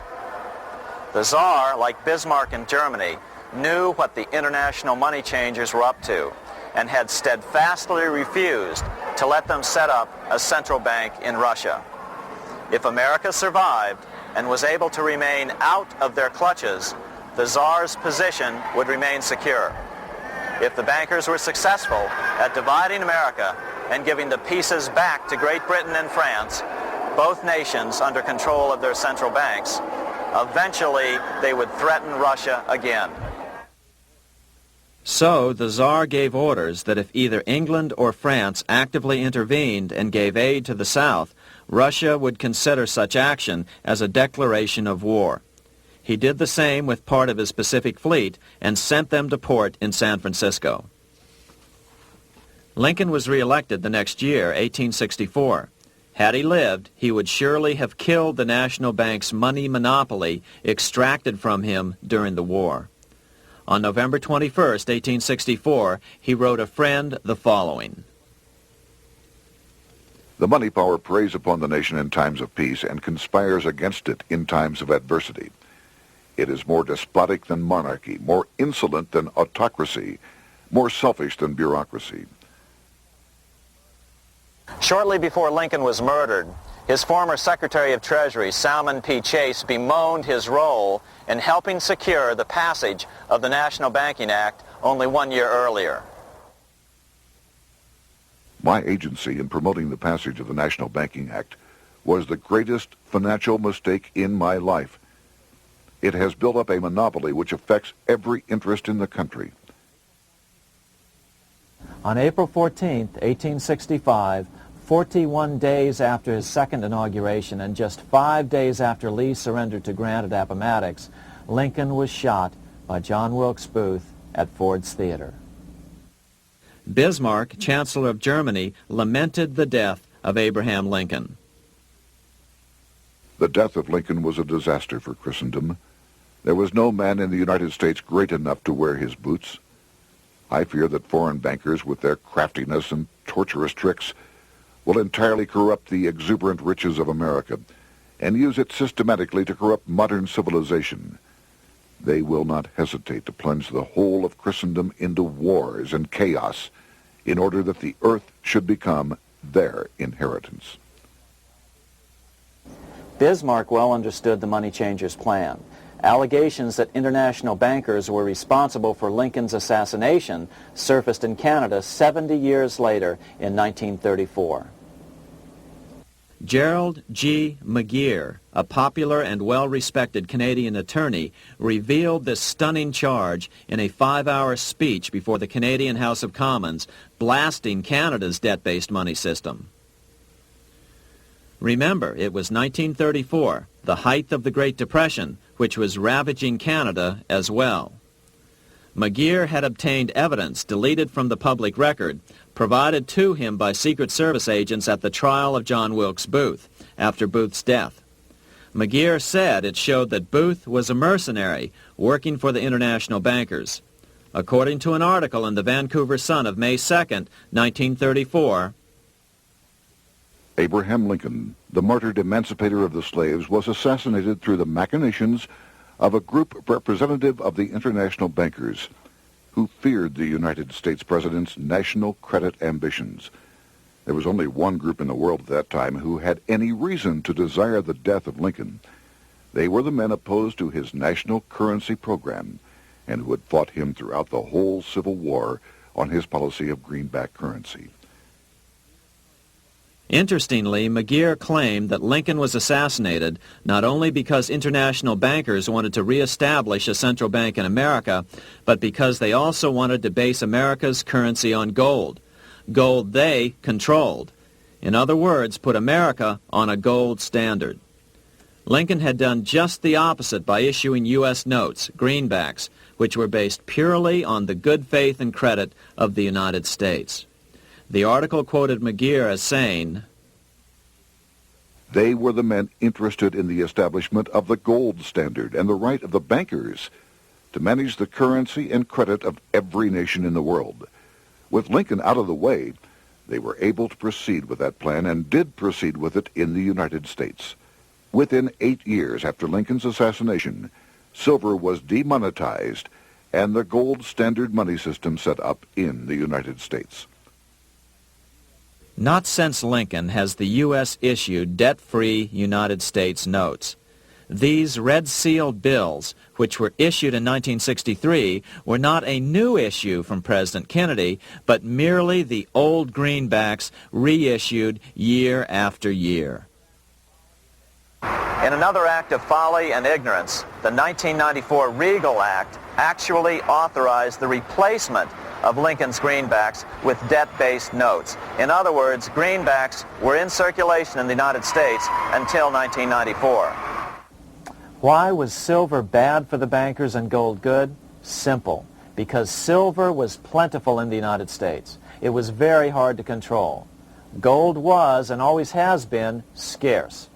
Throughout history, it has been relatively easy to monopolize gold, but silver has historically been 15 times more plentiful. With Lincoln out of the way, the money changers' next objective was to gain complete control over America's money. This was no easy task. With the opening of the American West, silver had been discovered in huge quantities. On top of that, Lincoln's greenbacks were generally popular. Despite the European central bankers' deliberate attacks on greenbacks, they continued to circulate in the United States, in fact, until a few years ago. According to historian W. Cleon Skousen, right after the Civil War, there was considerable talk about reviving Lincoln's brief experiment with the constitutional monetary system. Had not the European Money Trust intervened, it would have no doubt become an established institution. it is clear that the concept of America printing her own debt-free money sent shockwaves throughout the European central banking elite. They watched with horror as Americans clamored for more greenbacks. They may have killed Lincoln, but support for his monetary ideas grew. On April 12, 1866, nearly 1 year to the day of Lincoln's assassination, Congress went to work at the bidding of the European central banking interests. It passed the Contraction Act, authorizing the Secretary of the Treasury to begin to retire some of the greenbacks in circulation and thereby contract the money supply.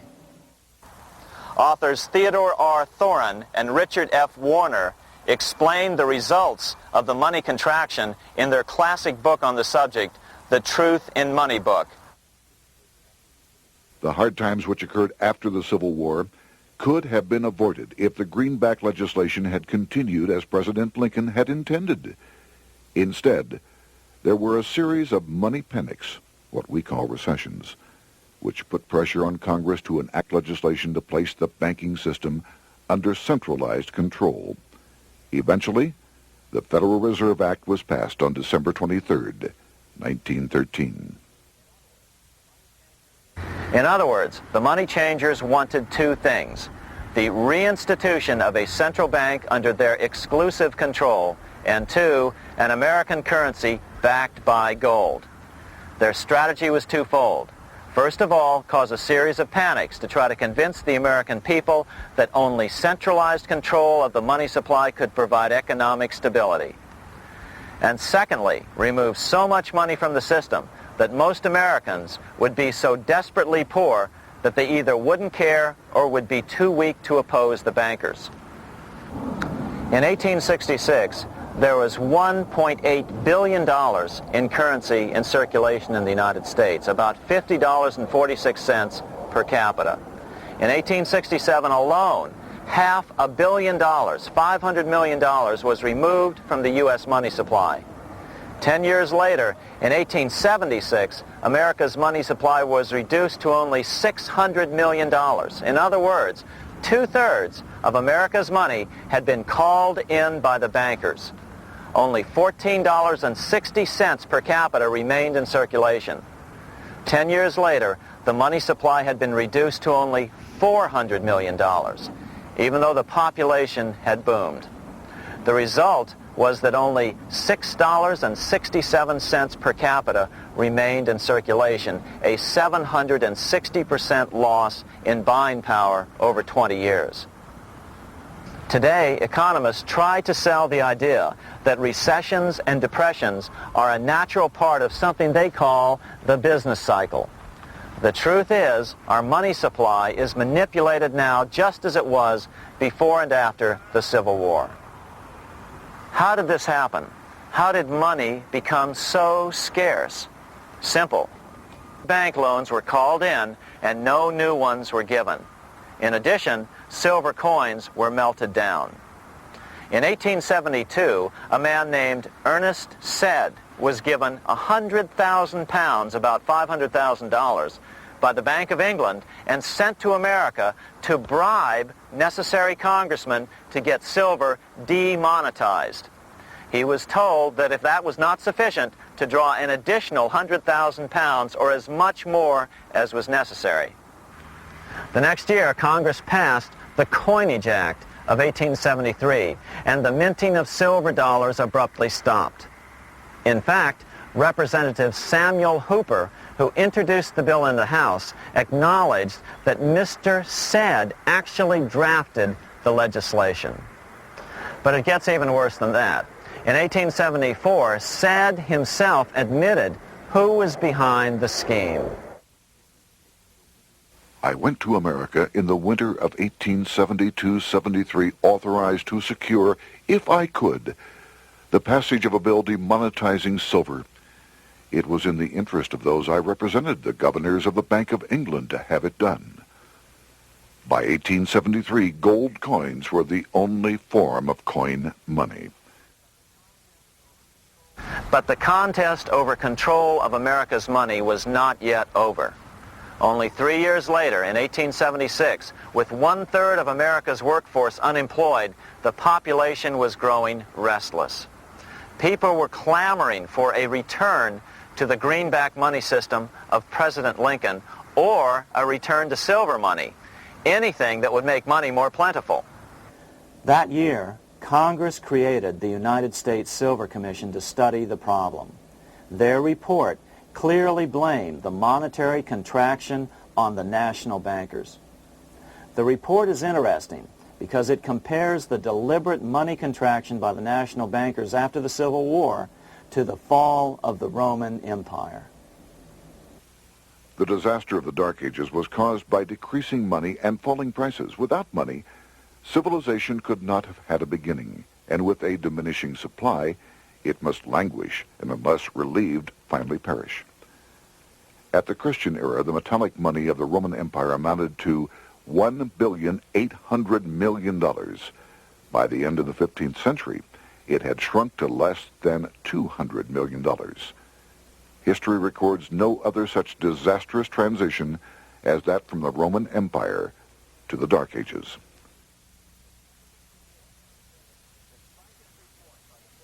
Despite this report by the Silver Commission, Congress took no action. The next year, 1877, riots broke out from Pittsburgh to Chicago. The torches of starving vandals lit up the sky. The bankers huddled to decide what to do. They decided to hang on. Now that they were back in control to a certain extent, they were not about to give it up. At the meeting of the American Bankers Association that year, they urged their membership to do everything in their power to put down the notion of a return to greenbacks. The ABA Secretary, James Buell, authored a letter to the members which blatantly called on the banks to subvert not only Congress, but the press. It is advisable to do all in your power to sustain such prominent daily and weekly newspapers, especially the agricultural and religious press, as will oppose the greenback issue of paper money, and that you will also withhold patronage from all applicants who are not willing to oppose the government issue of money. To repeal the act creating banknotes or to restore to circulation the government issue of money will be to provide the people with money and will therefore seriously affect our individual profits as bankers and lenders. See your congressman at once and engage him to support our interest that we may control legislation. As political pressure mounted in Congress for change, the press tried to turn the American people away from the truth. The New York Tribune put it this way on January 10th, 1878. "The capital of the country is organized at last, and we will see whether Congress will dare to fly in its face." But it didn't work entirely. On February 28, 1878, Congress passed the Sherman Law, allowing the minting of a limited number of silver dollars, ending the 5-year hiatus. This did not end gold backing of the currency, however, nor did it completely free silver. Previous to 1873, anyone who brought silver to the U.S. Mint could have it struck into silver dollars free of charge. No longer. But at least some money began to flow back into the economy again. With no further threat to their control, the bankers loosened up on loans, and the post-Civil War depression was finally ended. 3 years later, the American people elected Republican James Garfield president. Garfield understood how the economy was being manipulated. As a congressman, he had been chairman of the Appropriations Committee and was a member of Banking and Currency. After his inauguration, he slammed the money changers publicly in 1881. Whoever controls the volume of money in any country is absolute master of all industry and commerce. And when you realize that the entire system is very easily controlled, one way or another, by a few powerful men at the top, you will not have to be told how periods of inflation and depression originate. Unfortunately, within a few weeks of making this statement, on July 2nd of 1881, President Garfield was assassinated.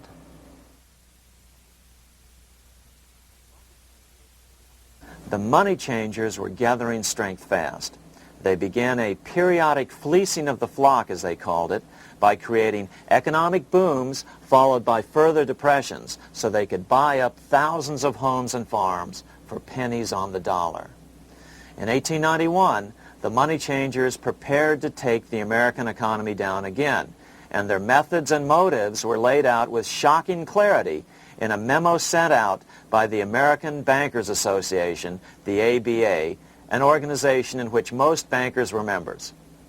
Notice that this memo called for bankers to create a depression on a certain date 3 years in the future.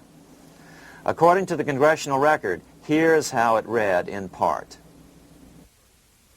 On September 1st, 1894, we will not renew our loans under any consideration. On September 1st, we will demand our money.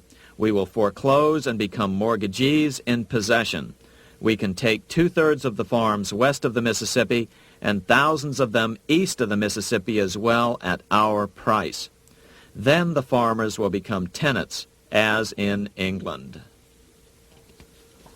These depressions could be controlled because America was on the gold money standard. Since gold is scarce, it's one of the easiest commodities to manipulate. People wanted silver money legalized again so they could escape the stranglehold the money changers had on gold money. People wanted silver money reinstated, reversing Mr. Said's Act of 1873, by then called the Crime of 73. By 1896, the issue of more silver money had become the central issue in the presidential campaign.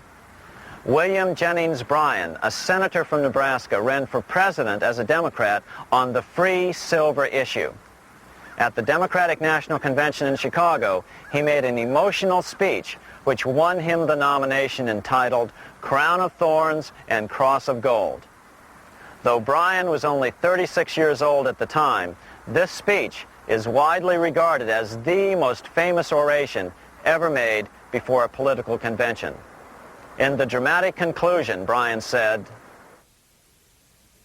"We will answer their demand for a gold standard by saying to them, you shall not press down upon the brow of labor this crown of thorns. You shall not crucify mankind upon a cross of gold." The bankers lavishly supported the Republican candidate, William McKinley, who favored the gold standard. The resulting contest was amongst the most fiercely contested presidential races in American history. Bryan made over 600 speeches in 27 states. The McKinley campaign got manufacturers and industrialists to inform their employees that if Bryan were elected, all factories and plants would close and there would be no work. The ruse succeeded. McKinley beat Bryan by a small margin. Bryan ran for president again in 1900 and in 1908, but fell short each time. During the 1912 Democratic Convention, Bryan was a powerful figure who helped Woodrow Wilson win the nomination. When Wilson became president, he appointed Bryan as Secretary of State, but Bryan soon became disenchanted with the Wilson administration. Bryan served only 2 years in the Wilson administration before resigning in 1915 over the highly suspicious sinking of the Lusitania, the event which was used to drive America into World War I. Although William Jennings Bryan never gained the presidency, his efforts delayed the money changers for 17 years from attaining their next goal, a new, privately owned central bank for America.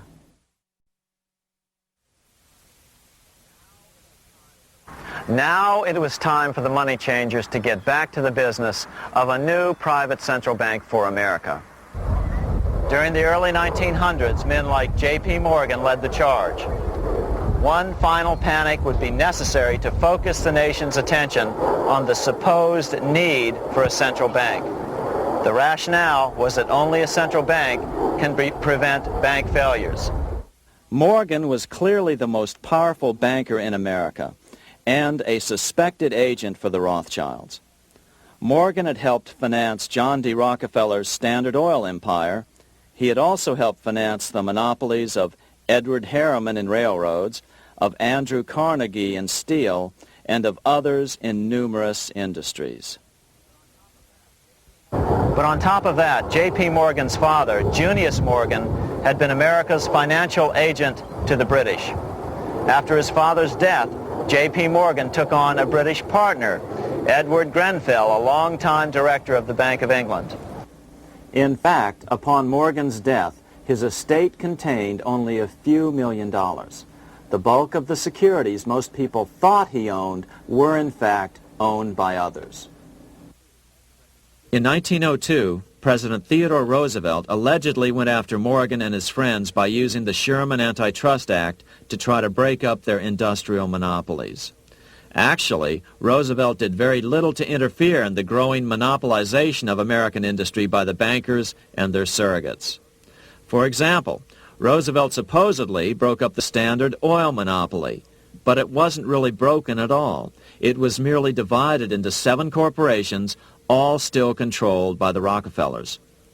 The public was aware of this thanks to political cartoonists like Thomas Nast, who referred to the bankers as the Money Trust. By 1907, the year after Teddy Roosevelt's re-election, Morgan decided it was time to try for a central bank again. Using their combined financial muscle, Morgan and his friends were secretly able to crash the stock market. Thousands of small banks were vastly overextended. Some had reserves of less than 1% thanks to the fractional reserve principle. Within days, bank runs were commonplace across the nation. Now Morgan stepped into the public arena and offered to prop up the faltering American economy by supporting failing banks with money he manufactured out of nothing. It was an outrageous proposal, far worse than even fractional reserve banking, but Congress let him do it. Morgan manufactured $200 million worth of this completely reserveless private money and bought things with it, paid for services with it, and sent some of it to his branch banks to lend out at interest. His plan worked. Soon, the public regained confidence in money in general and quit hoarding their currency. But as a result, banking power was further consolidated into the hands of a few large banks. By 1908, the panic was over, and Morgan was hailed as a hero by the president of Princeton University, a man by the name of Woodrow Wilson. All this trouble could be averted if we appointed a committee of 6 or 7 public-spirited men like J.P. Morgan to handle the affairs of our country. Economics textbooks would later explain that the creation of the Federal Reserve System was the direct result of the Panic of 1907. Quote, "With its alarming epidemic of bank failures, the country was fed up once and for all with the anarchy of unstable private banking," close quote. But Minnesota Congressman Charles A. Lindbergh Sr., the father of the famous aviator Lucky Lindy, later explained that the Panic of 1907 was really just a scam.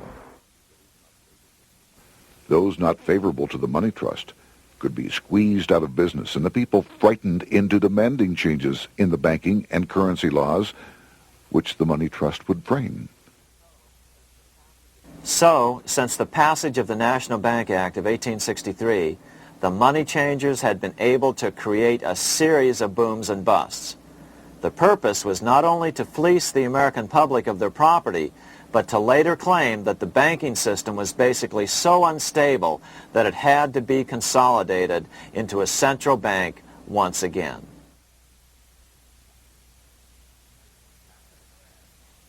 After the crash, Teddy Roosevelt, in response to the Panic of 1907, signed into law a bill creating something called the National Monetary Commission. The commission was to study the banking problem and make recommendations to Congress. Of course, the commission was packed with Morgan's friends and cronies. The chairman was a man named Senator Nelson Aldrich from Rhode Island. Aldrich represented the Newport, Rhode Island homes of America's richest banking families. His daughter married John D. Rockefeller Jr., and together they had 5 sons: John, Nelson, who would become vice president in 1974, Lawrence, Winthrop, and David, the head of the Council on Foreign Relations and former chairman of Chase Manhattan Bank. As soon as the National Monetary Commission was set up, Senator Aldrich immediately embarked on a 2-year tour of Europe, where he consulted at length with the private central bankers in England, France, and Germany. The total cost of his trip alone to the taxpayers was $300,000, an astronomical sum in those days. Shortly after his return, on the evening of November 22, 1910, some of the wealthiest and most powerful men in America boarded Senator Aldrich's private rail car and in the strictest secrecy journeyed to this place, Jekyll Island, off the coast of Georgia. With the group came Paul Warburg. Warburg had been given a $500,000 per year salary to lobby for the passage of a privately owned central bank in America by the investment firm Kuhn, Loeb and Company. Warburg's partner in this firm was a man named Jacob Schiff, the grandson of the man who shared the Green Shield house with the Rothschild family in Frankfurt. Schiff, as we'll find out later, was in the process of spending $20 million to finance the overthrow of the Tsar in Russia. These three European banking families, the Rothschilds, the Warburgs, and the Schiffs, were interconnected by marriage down through the years, just as their American banking counterparts, the Morgans, Rockefellers, and Aldriches were. Secrecy was so tight that all 7 primary participants were cautioned to use only first names to prevent servants from learning their identities. Years later, one participant, Frank Vanderlip, president of National City Bank of New York and a representative of the Rockefeller family, confirmed the Jekyll Island trip in a February 9, 1935 edition of the Saturday Evening Post.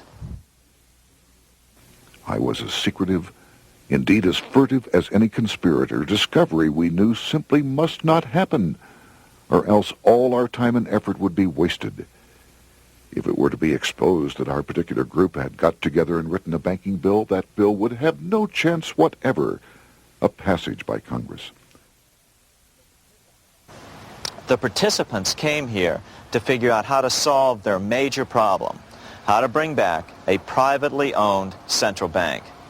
But there were other problems that needed to be addressed as well.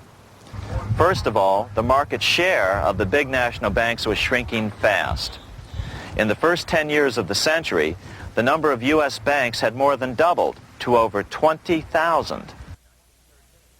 By 1913, only 29% of all banks were national banks, and they held only 57% of all deposits. As Senator Aldrich later admitted in a magazine article, before passage of this act, the New York bankers could only dominate the reserves of New York. Now, we are able to dominate the bank reserves of the entire country. Therefore, something had to be done to bring these new banks under their control. As John D. Rockefeller put it, quote, "Competition is sin," close quote. Secondly, the nation's economy was so strong that corporations were starting to finance their expansions out of profits instead of taking out huge loans from large banks. In the first 10 years of the new century, 70% of corporate funding came from profits. In other words, American industry was becoming independent of the money changers, and that trend had to be stopped. All the participants knew that these problems could be hammered out into a workable solution, but perhaps their biggest problem was a public relations problem, the name of the new bank. That discussion took place right here in this room, one of the many conference rooms in this sprawling hotel, today known as the Jekyll Island Club Hotel. Aldrich believed that the word bank should not even appear in the name. Warburg wanted to call the legislation the National Reserve Bill or the Federal Reserve Bill.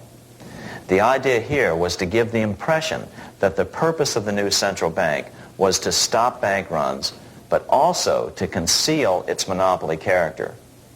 However, it was Aldrich, the egotistical politician, who insisted it be called the Aldrich Bill. After 9 days at Jekyll Island, the group dispersed. The new central bank would be very similar to the old Bank of the United States. It would be given a monopoly over U.S. currency and create that money out of nothing. How does the Fed create money out of nothing? It's a four-step process. But first, a word on bonds. Bonds are simply promises to pay, or government IOUs. People buy bonds to get a secure rate of interest. At the end of the term of the bond, the government repays the bond plus interest, and the bond is destroyed. There are about $3.6 trillion worth of these loans or bonds at present. Now here's the Fed money-making process. Step 1. The Federal Open Market Committee approves the purchase of U.S. bonds on the open market. Step 2. The bonds are purchased by the Fed from whoever is offering them for sale on the open market. Step 3. The Fed pays for the bonds with electronic credits to the seller's bank, which in turn credits the seller's bank account. The trick is that these credits are based on nothing. The Fed just creates them. Step 4. The banks use these deposits as reserves. They can loan out over 10 times the amount of their reserves to new borrowers, all at interest. In this way, a Fed purchase of, say, $1 million worth of bonds gets turned into over $10 million in bank accounts. The Fed, in effect, creates 10% of this totally new money, and the banks create the other 90%. To reduce the amount of money in the economy, the process is just reversed. The Fed sells bonds to the public, and the money flows out of the purchaser's local bank. Loans must be reduced by 10 times the amount of the sale. So, a Fed sale of $1 million in bonds results in $10 million less money in the economy. So how does this benefit the bankers whose representatives huddled at Jekyll Island? First, it totally misdirected banking reform efforts from proper solutions. Second, it prevented a proper debt-free system of government finance, like Lincoln's greenbacks, from making a comeback. The bond-based system of government finance forced on Lincoln after he created greenbacks was now cast in stone. Third, it delegated to the bankers the right to create 90% of our money supply based on only fractional reserves, which they then loan out at interest. Fourth, it centralized overall control of our nation's money supply in the hands of a few men. Fifth, it established a central bank with a high degree of independence from effective political control. Soon after its creation, the Fed's great contraction in the early 1930s would cause the Great Depression. This independence has been enhanced since then through additional laws. In order to fool the public into thinking the government retained control, the plan called for the Fed to be run by a board of governors appointed by the President and approved by the Senate. But all the bankers had to do was to be sure their men got appointed to the board of governors. That wasn't hard. Bankers have money, and money buys influence over politicians. Once the participants left Jekyll Island, the public relations blitz was on. The big New York banks put together an educational fund of $5 million to finance professors at respected universities to endorse the new bank. Woodrow Wilson at Princeton was one of the first to jump on the bandwagon. But the bankers' subterfuge didn't work. The Aldrich Bill was quickly identified as the Bankers' Bill, a bill to benefit only what became known as the money trust. As Congressman Lindbergh put it during the congressional debate, The Aldrich Plan is the Wall Street Plan. It means another panic, if necessary, to intimidate the people. Aldrich, paid by the government to represent the people, proposes a plan for the trusts instead. seeing they didn't have the votes to win in Congress, the Republican leadership never brought the Aldrich Bill to a vote. The bankers quietly decided to move to track 2, the Democratic alternative. They began financing Woodrow Wilson as the Democratic nominee. As respected historian James Perloff put it, Wall Street financier Bernard Baruch was put in charge of Wilson's education. Baruch brought Wilson to the Democratic Party headquarters in New York in 1912, leading him like one would a poodle on a string. Wilson received an indoctrination course from the leaders convened there. So now the stage was set. The money changers were poised to install their privately owned central bank once again. The damage President Andrew Jackson had done 76 years earlier had been only partly repaired with the passage of the National Bank Act during the Civil War. Since then, the battle had raged on across the decades. The Jacksonians became the greenbackers, who became the hardcore supporters of William Jennings Bryan. With Bryan leading the charge, these opponents of the money changers, ignorant of Baruch's tutelage, now threw themselves behind Democrat Woodrow Wilson. They and Bryan would soon be betrayed.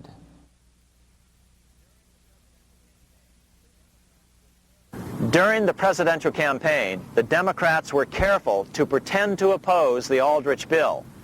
As Representative Lewis McFadden, himself a Democrat, as well as chairman of the House Banking and Currency Committee, explained it 20 years after the fact. The Aldrich bill was condemned in the platform.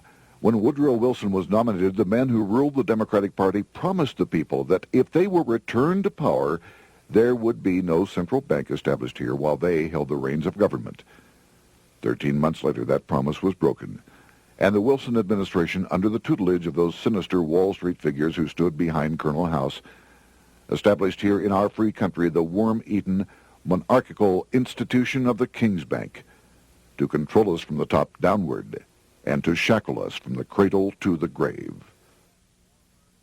Once Wilson was elected, Morgan, Warburg, Baruch, and company advanced a new plan, which Warburg named the Federal Reserve System. The Democratic leadership hailed the new bill, called the Glass-Owen Bill, as something radically different from the Aldrich Bill. But in fact, the bill was virtually identical in every important detail. In fact, so vehement were the Democratic denials of similarity that Paul Warburg, the father of both bills, had to step in to reassure his paid friends in Congress that the two bills were virtually identical. Brushing aside the external differences affecting the shells, we find the kernels of the two systems very closely resembling and related to one another. But that admission was for private consumption only. Publicly, the money trust trotted out Senator Aldrich and Frank Vanderlip, the president of Rockefeller's National City Bank of New York and one of the Jekyll Island Seven, to oppose the new Federal Reserve System. Years later, however, Vanderlip admitted in the Saturday Evening Post that the two measures were virtually identical. Although the Aldrich Federal Reserve Plan was defeated when it bore the name Aldrich, nevertheless, its essential points were all contained in the plan that finally was adopted. As Congress neared a vote, they called Ohio attorney Alfred Crozier to testify. Crozier noted the similarities between the Aldrich Bill and the Glass-Owen Bill. The bill grants just what Wall Street and the big banks for 25 years have been striving for, private instead of public control of currency. It, the Glass-Owen Bill, does this as completely as the Aldrich Bill. Both measures rob the government and the people of all effective control over the public's money and vest in the banks exclusively the dangerous power to make money among the people scarce or plenty. During the debate on the measure, senators complained that the big banks were using their financial muscle to influence the outcome. "There are bankers in this country who are enemies of the public welfare," said one senator. What an understatement. Despite the charges of deceit and corruption, the bill was finally snuck through the Senate on December 22, 1913, after most senators had left town for the holidays, after having been assured by the leadership that nothing would be done until long after the Christmas recess. On the day the bill was passed, Congressman Lindbergh prophetically warned his countrymen that this act establishes the most gigantic trust on earth. When the president signs this bill, the invisible government by the monetary power will be legalized. The people may not know it immediately, but the day of reckoning is only a few years removed. The worst legislative crime of the ages is perpetrated by this banking bill. On top of all this, only weeks earlier, Congress had finally passed a bill legalizing income tax. Why was the income tax law important? Because bankers finally had in place a system which would run up a virtually unlimited federal debt. How would the interest on this debt be repaid? Never mind the principal. Remember, a privately owned central bank creates the principal out of nothing. The federal government was small then. Up to then, it had subsisted merely on tariffs and excise taxes. No, just as with the Bank of England, the interest payments had to be guaranteed by direct taxation of the people. The money changers knew that if they had to rely on contributions from the states, eventually the individual state legislatures would revolt and either refuse to pay the interest on their own money or at least bring political pressure to bear to keep the debt small. It is interesting to note that in 1895, the Supreme Court had found a similar income tax law to be unconstitutional. The Supreme Court even found a corporate income tax law unconstitutional in 1909. As a result, Senator Aldrich hustled a bill for a constitutional amendment allowing income tax through the Congress. The proposed 16th Amendment to the Constitution was then sent to the state legislatures for approval. But some critics claim that the 16th Amendment was never ratified by the necessary 3/4 of the states. In other words, the 16th Amendment may not be legal. But the money changers were in no mood to debate the fine points. By October of 1913, Senator Aldrich had hustled the income tax bill through Congress. Without the power to tax the people directly and bypass the states, the Federal Reserve Bill would be far less useful to those who wanted to drive America deeply into their debt. A year after the passage of the Federal Reserve Bill, Congressman Lindbergh explained how the Fed created what we have come to call the business cycle and how they use it to their advantage. To cause high prices, all the Federal Reserve Board will do will be to lower the rediscount rate, producing an expansion of credit and a rising stock market. Then, when businessmen are adjusted to these conditions, it can check prosperity in mid-career by arbitrarily raising the rate of interest. It can cause the pendulum of a rising and falling market to swing gently back and forth by slight changes in the discount rate, or cause violent fluctuations by a greater rate variation. And in either case, it will possess inside information as to financial conditions and advanced knowledge of the coming change, either up or down. This is the strangest, most dangerous advantage ever placed in the hands of a special privileged class by any government that ever existed. The system is private, conducted for the sole purpose of obtaining the greatest possible profits from the use of other people's money. They know in advance when to create panics to their advantage. They also know when to stop panic. Inflation and deflation work equally well for them when they control finance. Congressman Lindbergh was correct on all points. What he didn't realize was that most European nations had already fallen prey to the central bankers decades or centuries earlier. But he also mentions the interesting fact that only 1 year later, the Fed had cornered the market in gold. This is how he put it, quote, "Already, the Federal Reserve banks have cornered the gold and gold certificates," close quote. But Congressman Lindbergh was not the only critic of the Fed. Congressman Lewis McFadden, the chairman of the House Banking and Currency Committee from 1920 to 1931, remarked that the Federal Reserve Act brought about a superstate controlled by international bankers and international industrialists acting together to enslave the world for their own pleasure. Notice how McFadden saw the international character of the stockholders of the Federal Reserve. Another chairman of the House Banking and Currency Committee in the 1960s, Wright Patman from Texas, put it this way. In the United States today, we have in effect two governments. We have the duly constituted government, then we have an independent, uncontrolled, and uncoordinated government in the Federal Reserve System, operating the money powers which are reserved to Congress by the Constitution. Even the inventor of the electric light, Thomas Edison, joined the fray in criticizing the system of the Federal Reserve. If our nation can issue a dollar bond, it can issue a dollar bill.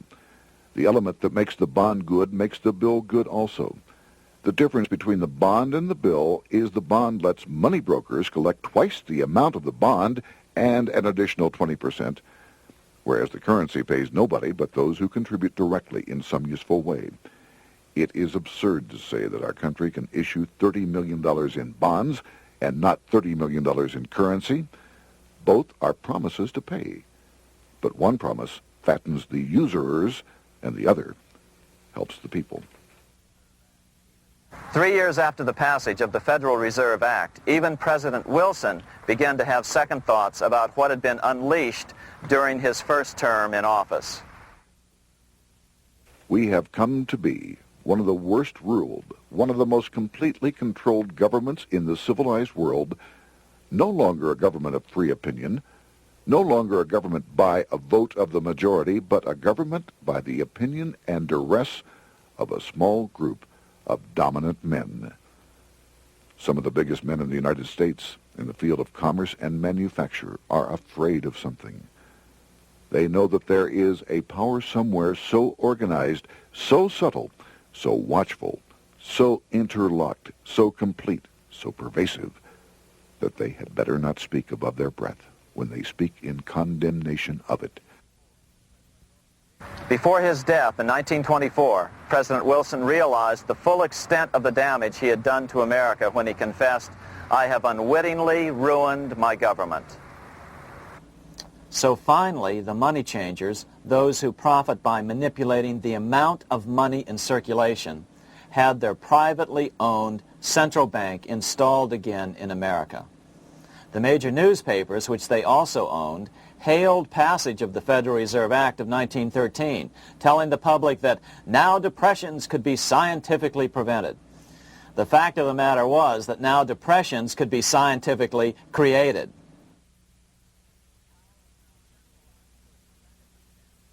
Power was now centralized to a tremendous extent. Now it was time for a war, a really big war. In fact, the First World War. Of course, to the central bankers, the political issues of war don't matter nearly as much as the profit potential, and nothing creates debts like warfare. England was the best example at that time. During the 119-year period between the founding of the Bank of England and Napoleon's defeat at Waterloo, England had been at war for 56 years, and much of the remaining time she'd been preparing for war. In World War I, the German Rothschilds loaned money to the Germans, the British Rothschilds loaned money to the British, and the French Rothschilds loaned money to the French. In America, J.P. Morgan was the sales agent for war materials to both the British and the French. In fact, 6 months into the war, Morgan became the largest consumer on earth, spending $10 million a day. His offices here at 23 Wall Street were mobbed by brokers and salesmen trying to cut a deal. In fact, it got so bad that the bank had to post guards at every door and at the partners' homes as well. Many other New York bankers made out as well from the war. President Wilson appointed Bernard Baruch to head the War Industries Board. According to historian James Perloff, both Baruch and the Rockefellers profited by some $200 million during the war. But profits were not the only motive. There was also revenge. The money changers never forgave the czars for their support of Lincoln during the Civil War. Also, Russia was the last major European nation to refuse to give in to the privately owned central bank scheme. 3 years after World War I broke out, the Russian Revolution toppled the Tsar and installed the scourge of communism. Jacob Schiff of Kuhn Loeb and Company bragged from his deathbed that he had spent $20 million towards the defeat of the Tsar. Money was funneled from England to support the revolution as well. Why would some of the richest men in the world financially back communism, the system that was openly vowing to destroy the so-called capitalism that made them wealthy? Researcher Gary Allen explained it this way.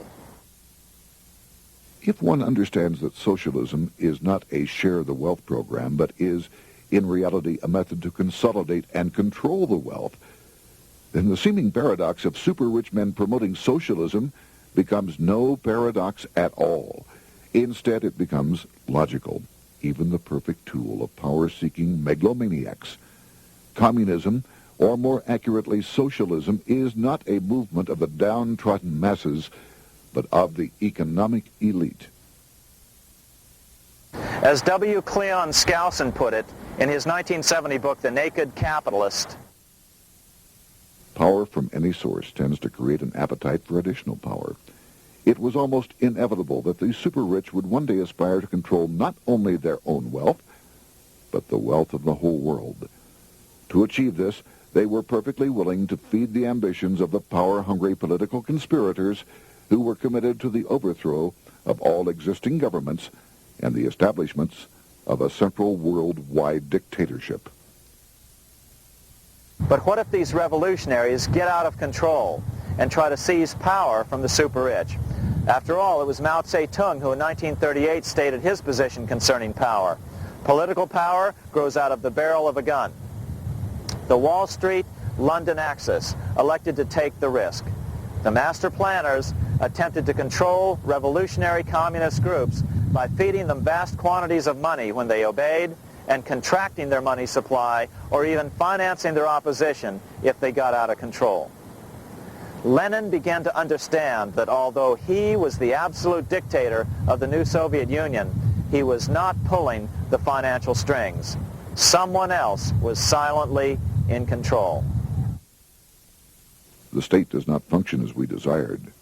The car does not obey. A man is at the wheel and seems to lead it, but the car does not drive in the desired direction. It moves as another force wishes.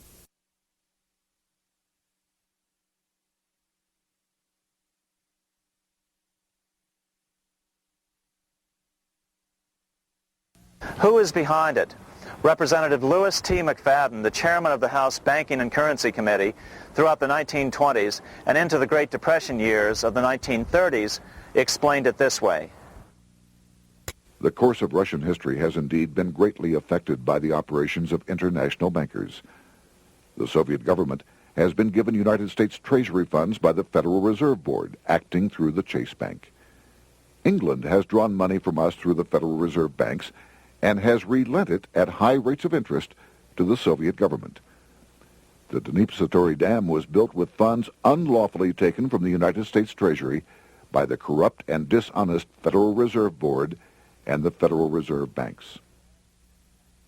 In other words, the Fed and the Bank of England, at the behest of the international bankers who controlled them, were creating a monster, one which would fuel 7 decades of unprecedented communist revolution, warfare, and most importantly, debt. In case you think there's some chance that the money changers got communism going and then lost control, in 1992 the Washington Times reported that Russian President Boris Yeltsin was upset that most of the incoming foreign aid was being siphoned off, quote, straight back into the coffers of Western banks in debt service, close quote. No one in his right mind would claim that a war as large as World War I had a single cause. Wars are complex things with many causative factors.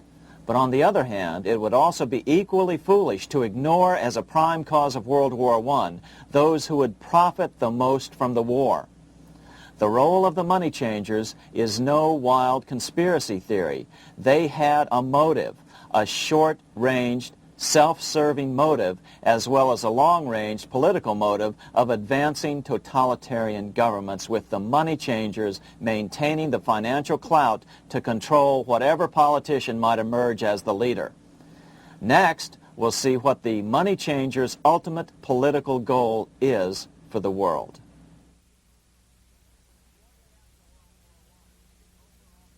Shortly after World War I, the overall political agenda of the money changers began to be clear. Now that they controlled national economies individually, the next step was the ultimate form of consolidation, world government. The new world government proposal was given top priority at the Paris Peace Conference after World War I. It was called the League of Nations, but much to the surprise of Paul Warburg and Bernard Baruch, who attended the peace conference with President Wilson, the world was not yet ready to dissolve national boundaries. Nationalism still beats strong in the human breast. For example, Lord Curzon, the British Foreign Secretary, called the League of Nations a good joke, even though it was the stated policy of the British government to support it. To the humiliation of President Wilson, the U.S. Congress wouldn't ratify the League either. Despite the fact that it had been ratified by many other nations, without money flowing from the U.S. Treasury, the League died. After World War I, the American public had grown tired of the internationalist policies of Democrat Woodrow Wilson. In the presidential election of 1920, Republican Warren Harding won a landslide victory with over 60% of the vote. Harding was an ardent foe of both Bolshevism and the League of Nations. His election, which opened a 12-year run of Republican presidents in the White House, led to an unprecedented era of prosperity known as the Roaring Twenties. Despite the fact that the war had brought America a debt 10 times larger than its Civil War debt, still the American economy surged. Gold had poured into the country during the war, and it continued to do so afterwards. In the early 1920s, the governor of this bank, the Federal Reserve Bank of New York, a man named Benjamin Strong, met frequently with the secretive and eccentric governor of the Bank of England, Montague Norman. Norman was determined to replace the gold England had lost to the U.S. during World War I and return the Bank of England to its former position of dominance in world finance. On top of that, rich with gold, the American economy might get out of control again, just like it had done after the Civil War. During the next 8 years, under the presidencies of Harding and Coolidge, the huge federal debt built up during World War I was cut by 38%, down to $16 billion, the greatest percentage drop in U.S. history. During the election of 1920, Warren Harding and Calvin Coolidge ran against James Cox, the governor of Ohio, and the little-known Franklin D. Roosevelt, who had previously risen to no higher post than President Wilson's Assistant Secretary of the Navy. After his inauguration, Harding moved quickly to formally kill the League of Nations. Then he quickly moved to reduce domestic taxes while raising tariffs to record heights. Now, this was a revenue policy of which most of the Founding Fathers would certainly have approved. His second year in office, Harding took ill on a train trip in the West and suddenly died. Although no autopsy was performed, the cause was said to be either pneumonia or food poisoning. When Coolidge took over, he continued Harding's domestic economic policy of high tariffs on imports while cutting income taxes. As a result, the economy grew at such a rate that net revenue still increased. Now that had to be stopped. So just as they'd done so frequently before, the money changers decided it was time to crash the American economy. The Federal Reserve began flooding the country with money. They increased the money supply by 62% during these years. Money was plentiful. This is why it was known as the Roaring Twenties. Before his death in 1919, former President Teddy Roosevelt warned the American people what was going on. As reported in the March 27, 1922 edition of the New York Times, Roosevelt said, "These international bankers and Rockefeller Standard Oil interests control the majority of newspapers and the columns of these papers to club into submission or drive out of public office officials who refuse to do the bidding of the powerful, corrupt cliques which compose the invisible government." Just one day before, in the New York Times, the mayor of New York, John Hylan, quoted Roosevelt and blasted those he saw as taking control of America, its political machinery, and its press.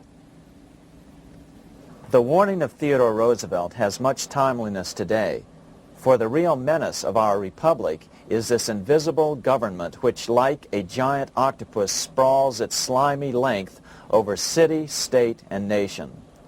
It seizes in its long and powerful tentacles our executive officers, our legislative bodies, our schools, our courts, our newspapers, and every agency created for the public protection.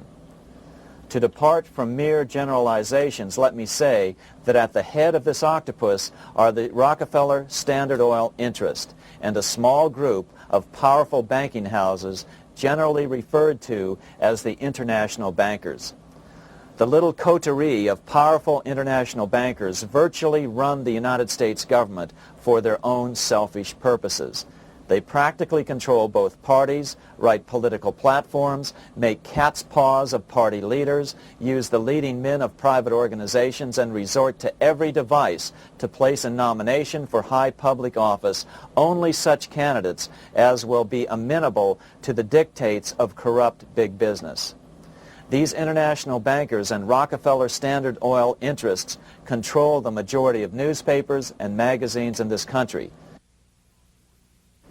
Why didn't people listen to such strong warnings and demand that Congress reverse its 1913 passage of the Federal Reserve Act? Because remember, it was the 1920s. A steady increase in bank loans contributed to a rising market. In other words, just as it is today, in times of prosperity, no one wants to worry about economic issues. But there was a dark side to all this prosperity. Businesses expanded and became strung out on credit. Speculation in the booming stock market became rampant. Although everything looked rosy, it was a castle made of sand. When all was in readiness, in April of 1929, Paul Warburg, the father of the Federal Reserve, sent out a secret advisory warning his friends that a collapse and nationwide depression was certain. In August of 1929, the Fed began to tighten money. It is not a coincidence that the biographies of all the Wall Street giants of that era, John D. Rockefeller, J.P. Morgan, Bernard Baruch, etc., all marvel that they got out of the stock market just before the crash and put all their assets in cash or gold. On October 24th, 1929, the big New York bankers called in their 24-hour broker call loans. This meant that both stockbrokers and customers had to dump their stocks on the market to cover their loans, no matter what price they had to sell them for. As a result, the market tumbled, and that day was known as Black Thursday. According to John Kenneth Galbraith, writing in The Great Crash, 1929, at the height of the selling frenzy, Bernard Baruch brought Winston Churchill into the visitors' gallery of the New York Stock Exchange here to witness the panic and impress him with his power over the wild events down on the floor. Congressman Louis McFadden, chairman of the House Committee on Banking and Currency from 1920 to 1931, knew who to blame. He accused the Fed and the international bankers of orchestrating the crash. It was not accidental. It was a carefully contrived occurrence. The international bankers sought to bring about a condition of despair here so that they might emerge as rulers of us all. But McFadden went even farther. He openly accused them of causing the crash in order to steal America's gold. In February 1931, in the midst of the Depression, he put it this way. I think it can hardly be disputed that the statesmen and financiers of Europe are ready to take almost any means to reacquire rapidly the gold stock which Europe lost to America as the result of World War I. Curtis Dahl, a broker for Lehman Brothers, was on the floor of the New York Stock Exchange the day of the crash. In his 1970 book, FDR, My Exploited Father-in-Law, he explained that the crash was triggered by the planned sudden shortage of call money in the New York money market. Actually, it was the calculated shearing of the public by the world money powers triggered by the planned sudden shortage of call money in the New York money market. Within a few weeks, $3 billion of wealth simply seemed to vanish. Within a year, $40 billion had been lost. But did it really disappear? Or was it simply consolidated in fewer hands? And what did the Federal Reserve do? Instead of moving to help the economy out by quickly lowering interest rates to stimulate the economy, the Fed continued to brutally contract the money supply further, deepening the Depression. Between 1929 and 1933, the Fed reduced the money supply by an additional 33%. Although most Americans have never heard that the Fed was the cause of the Depression, this is well known among top economists. Milton Friedman, the Nobel Prize-winning economist, now of Stanford University, said the same thing in a National Public Radio interview in January of 1996. The Federal Reserve definitely caused the Great Depression by contracting the amount of currency in circulation by 1/3 from 1929 to 1933. But the money lost by most Americans during the Depression didn't just vanish. It was just redistributed into the hands of those who had gotten out just before the crash and had purchased gold, which is always a safe place to put your money just before a depression. But America's money also went overseas. Incredibly, as President Hoover was heroically trying to rescue banks and prop up businesses, with millions of Americans starving as the Great Depression deepened, millions of dollars were being spent rebuilding Germany from damage sustained during World War I. 8 years before Hitler would invade Poland, Representative Louis McFadden, chairman of the House Banking and Currency Committee, warned Congress that Americans were paying for Hitler's rise to power. After World War I, Germany fell into the hands of the German international bankers. Those bankers bought her, and they now own her lock, stock, and barrel. They have purchased her industries, they have mortgages on her soil, they control her production, they control all her public utilities. The international German bankers have subsidized the present government of Germany, and they have also supplied every dollar of the money Adolf Hitler has used in his lavish campaign to build up a threat to the government of Brüning. When Brüning fails to obey the orders of the German international bankers, Hitler is brought forth to scare the Germans into submission. Through the Federal Reserve Board, over $30 billion of American money has been pumped into Germany. You have all heard of the spending that's taken place in Germany.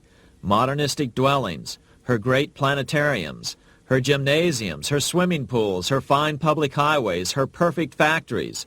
All this was done on our money. All this was given to Germany through the Federal Reserve Board. The Federal Reserve Board has pumped so many billions of dollars into Germany that they dare not name the total. Franklin D. Roosevelt was swept into office during the 1932 presidential election. Once Roosevelt was in office, however, sweeping emergency banking measures were immediately announced, which did nothing but increase the Fed's power over the money supply. Then, and only then, did the Fed finally begin to loosen the purse strings and feed new money out to the starving American people. At first, Roosevelt railed against the money changers as being the cause of the Depression. Believe it or not, this is what he said on March 4th, 1933, in his inaugural address. Practices of the unscrupulous money changers stand indicted in the court of public opinion, rejected by the hearts and minds of men. The money changers have fled from their high seats in the temple of our civilization. But 2 days later, Roosevelt declared a bank holiday and closed all banks.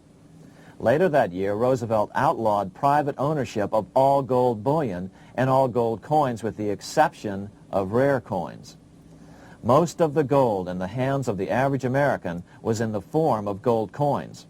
The new decree was, in effect, a confiscation. Those who didn't comply risk as much as 10 years in prison and a $10,000 fine, the equivalent of $100,000 today. Out in small-town America, some people didn't trust Roosevelt's order. Many were torn between keeping their hard-earned wealth or obeying the government. Those who did turn in their gold were paid the official price for it, $20.66 per ounce.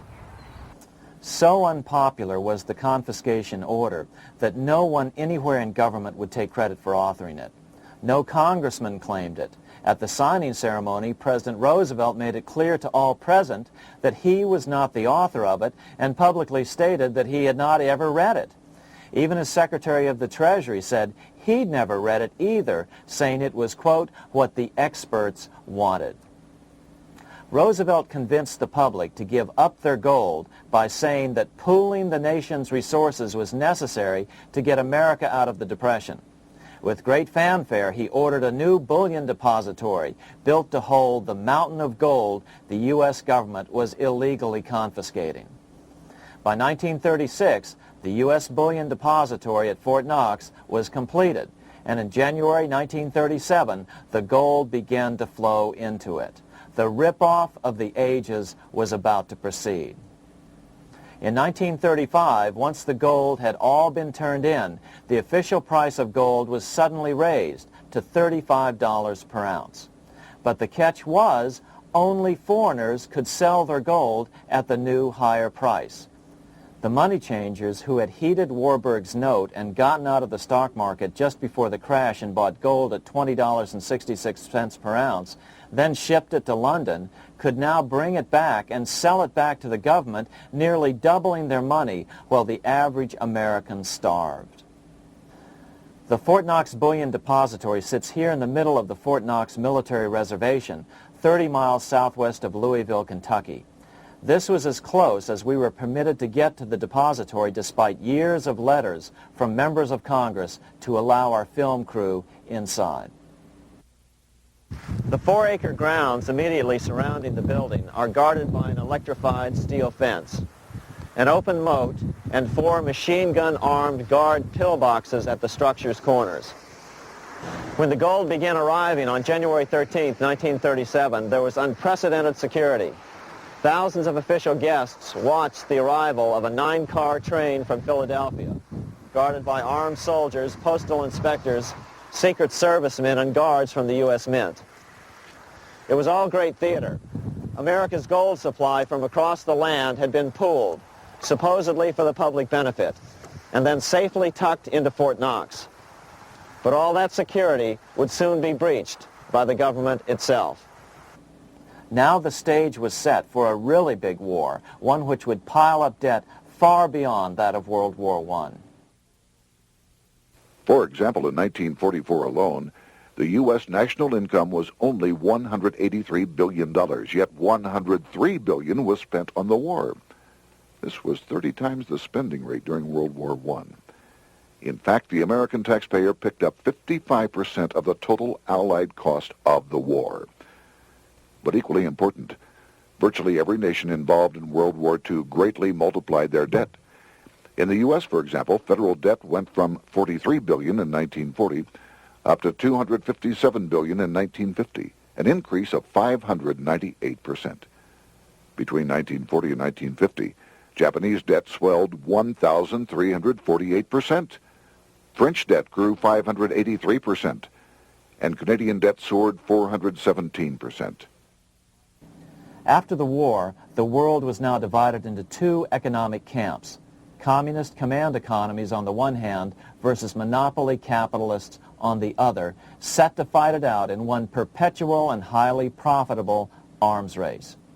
It was finally time for the central bankers to embark in earnest on their 3-step plan to centralize the economic systems of the entire world and finally bring about their global government or New World Order.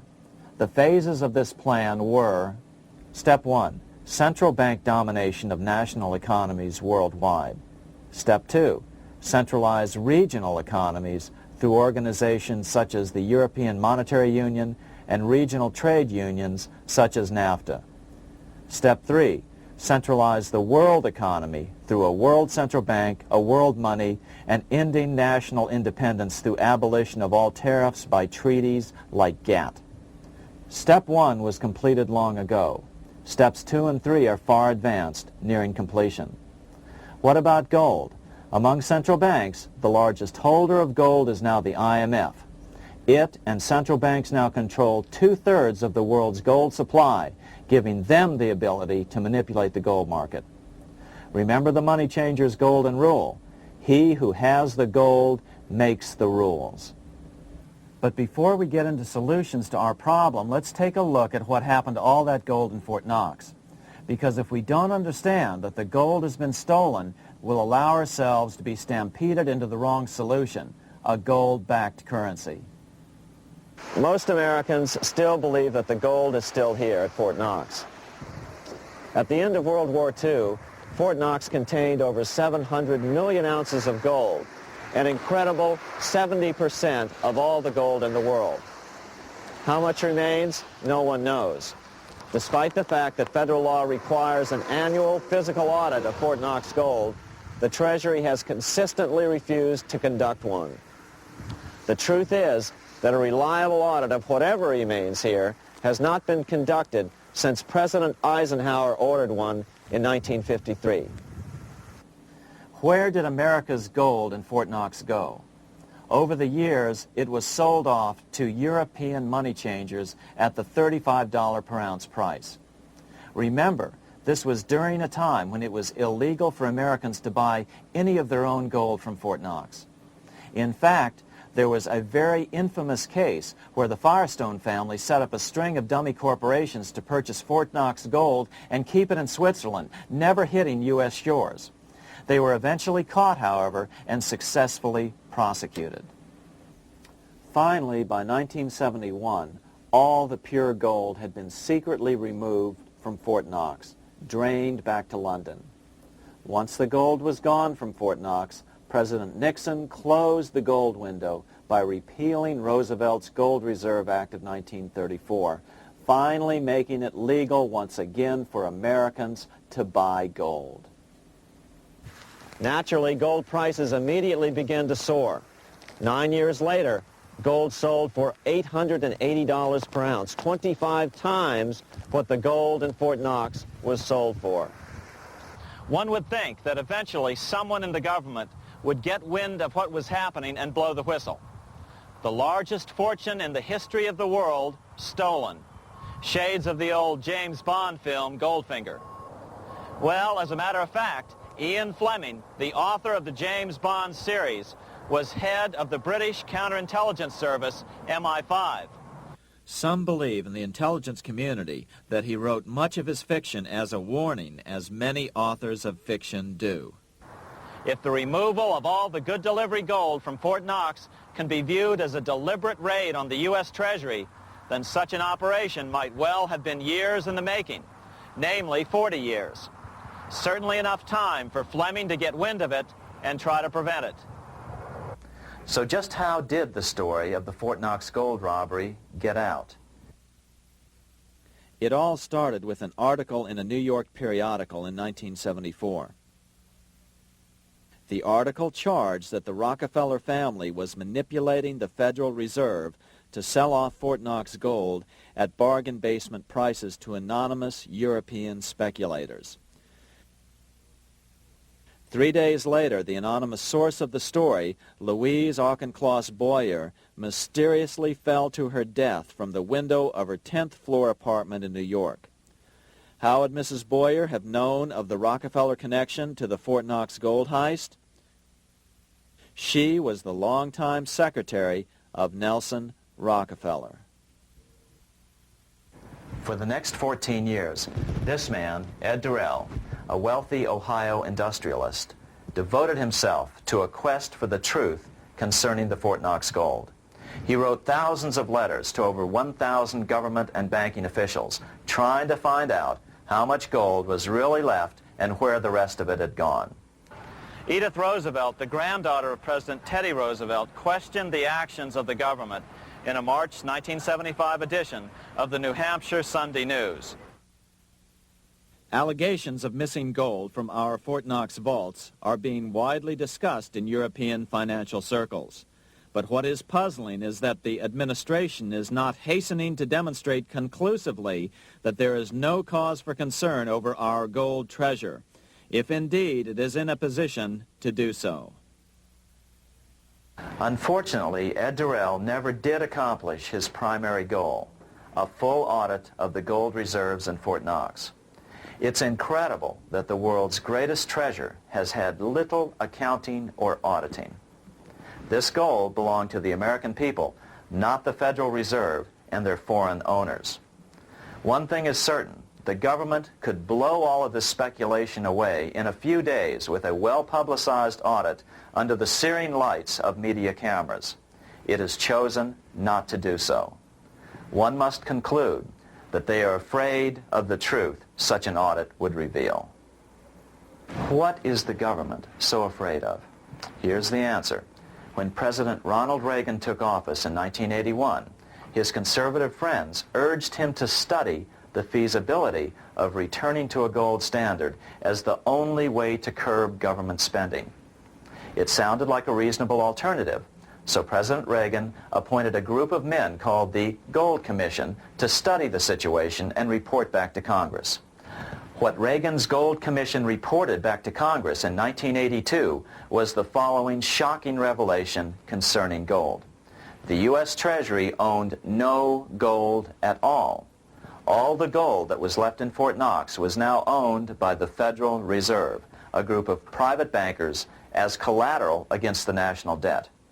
The truth of the matter is that never before has so much money been stolen from the hands of the general public and put into the hands of a small group of private investors, the money changers.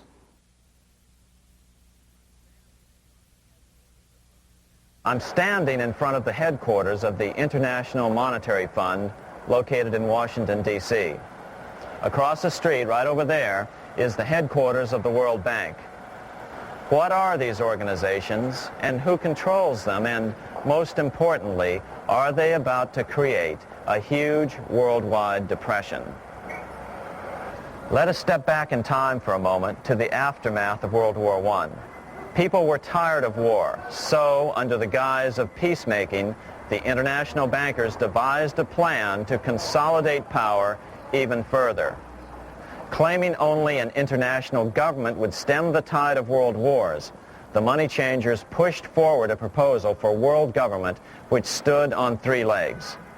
A world central bank to be called the Bank of International Settlements, a world judiciary to be called the World Court located in The Hague, the Netherlands, and a world executive and legislature to be called the League of Nations. As President Clinton's mentor, Georgetown historian Carroll Quigley wrote in his 1966 book, Tragedy and Hope,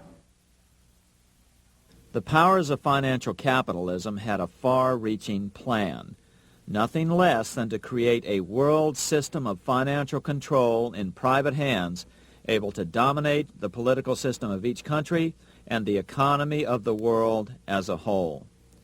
This system was to be controlled in a feudalistic fashion by the central banks of the world, acting in concert by secret agreements arrived at in frequent meetings and conferences. The apex of the system was to be the Bank for International Settlements in Bâle, Switzerland, a private bank owned and controlled by the world central banks, which were themselves private corporations. Each central bank sought to dominate its government by its ability to control treasury loans, to manipulate foreign exchanges, to influence the level of economic activity in the country, and to influence cooperative politicians by subsequent economic rewards in the business world. Despite intense pressure from the international bankers and the press, a handful of U.S. senators, led by Senator Henry Cabot Lodge, kept the U.S. out of these schemes. Without U.S. participation, the League was doomed.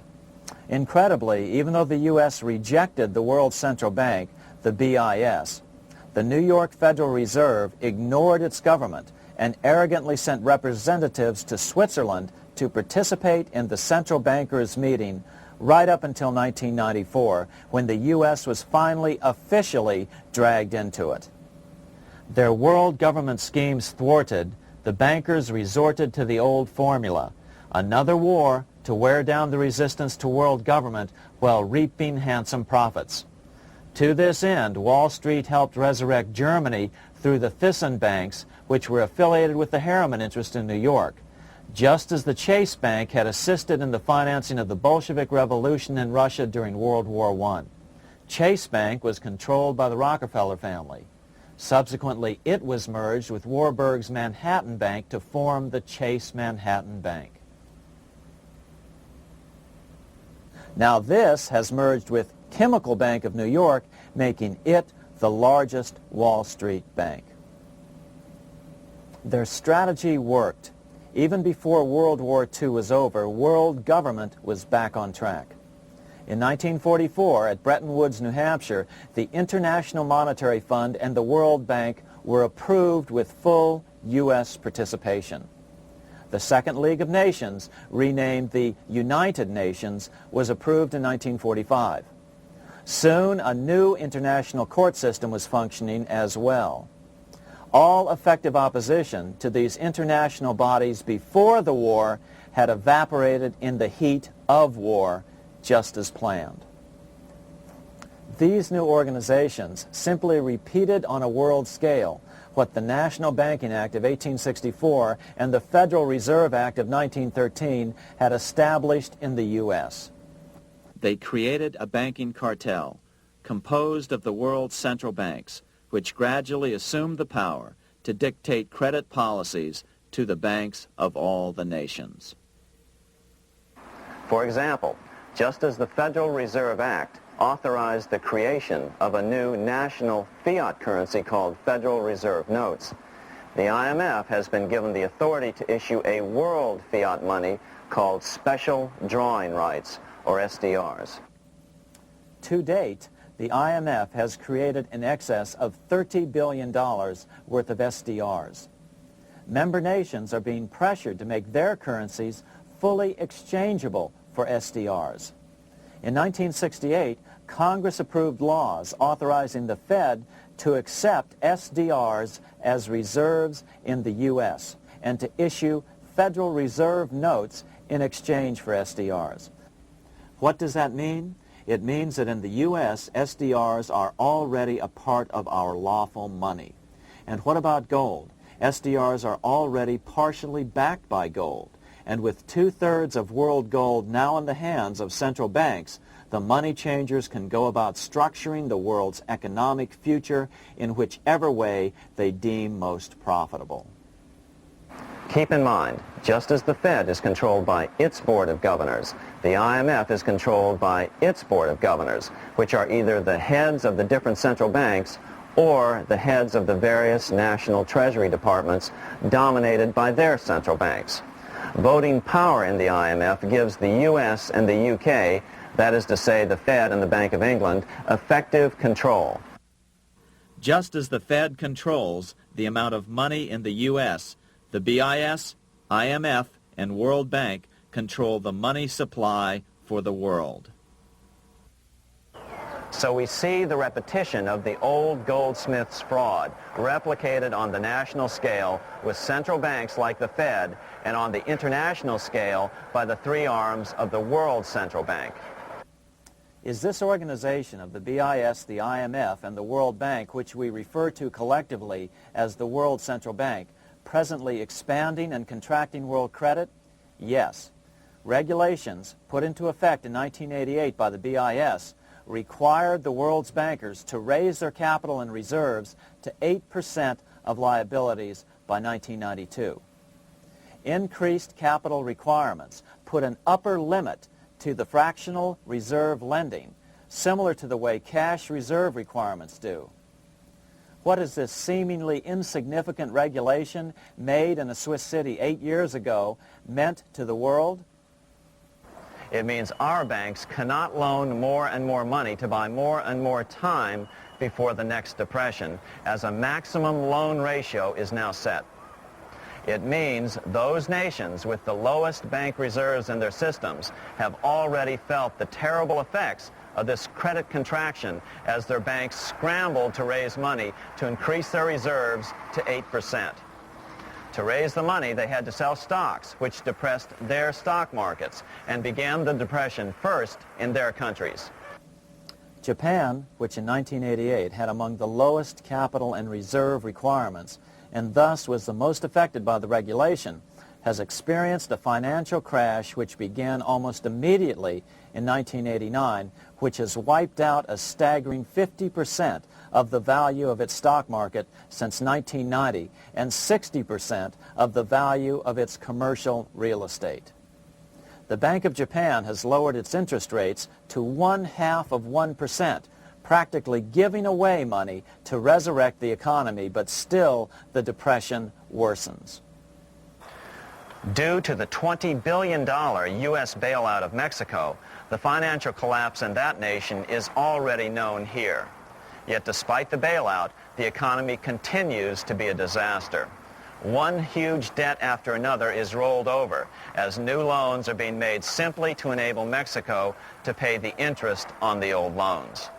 In the south of Mexico, the poor have been in open revolt as every spare peso is being siphoned out of the country to make interest payments.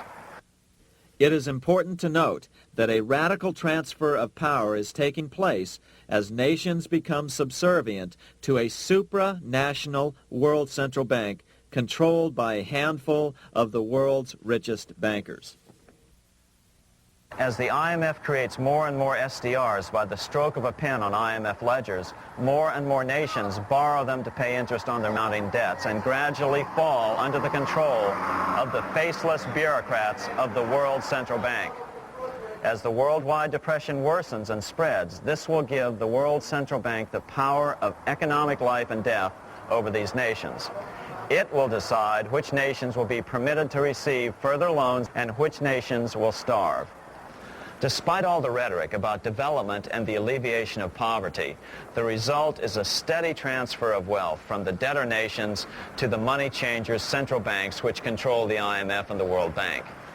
For example, in 1992, the third world debtor nations, which borrowed from the World Bank, paid $198 million more to the central banks of the developed nations for World Bank-funded purposes than they received from the World Bank. All this increases their permanent debt in exchange for temporary relief of poverty caused by prior borrowings. Already, these repayments exceed the amount of the new loans. By 1992, Africa's external debt had reached $290 billion, 2.5 times greater than in 1980, resulting in skyrocketing infant mortality rates and unemployment, deterioration of schools, housing, and the general health of the people. The entire world faces the immeasurable suffering already destroying the third world and now Japan, all for the benefit of the money changers. As one prominent Brazilian politician put it, "The Third World War has already started. It is a silent war, not for that reason any less sinister. The war is tearing down Brazil, Latin America, and practically all the Third World. Instead of soldiers dying, there are children. It is a war over the Third World debt, one which has as its main weapon interest, a weapon more deadly than the atom bomb, more shattering than a laser beam."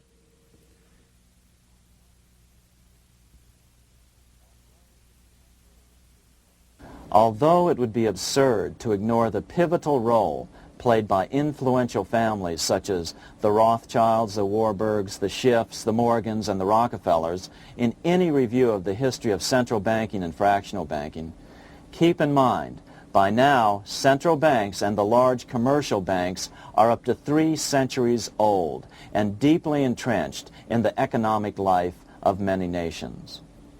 These banks are no longer dependent on clever individuals such as a Nathan Rothschild. Years ago, the question of ownership was important, but no longer. For example, both the Bank of England and the Bank of France were nationalized after World War II, and nothing changed, nothing at all. They endure and continue to grow, now protected by numerous laws, paid politicians, and mortgaged media, untouched by the changing of generations. 3 centuries have given them an aura of respectability. The old school tie is now worn by the 6th generation son, who's been raised in a system that he may never question as he is named to serve on the governing boards of countless philanthropic organizations. To focus attention today on individuals or families, or to attempt to sort out the current holders of power serves little useful purpose and would be a distraction from the cure. The problem is far bigger than that. It is the corrupt banking system that was and is being used to consolidate vast wealth into fewer and fewer hands that is our current economic problem. Change the names of the main players now, and the problem will neither go away nor even miss a beat. Likewise, among the hordes of bureaucrats working in the World Bank, central banks, and international banks, only a tiny fraction have any idea of what's really going on.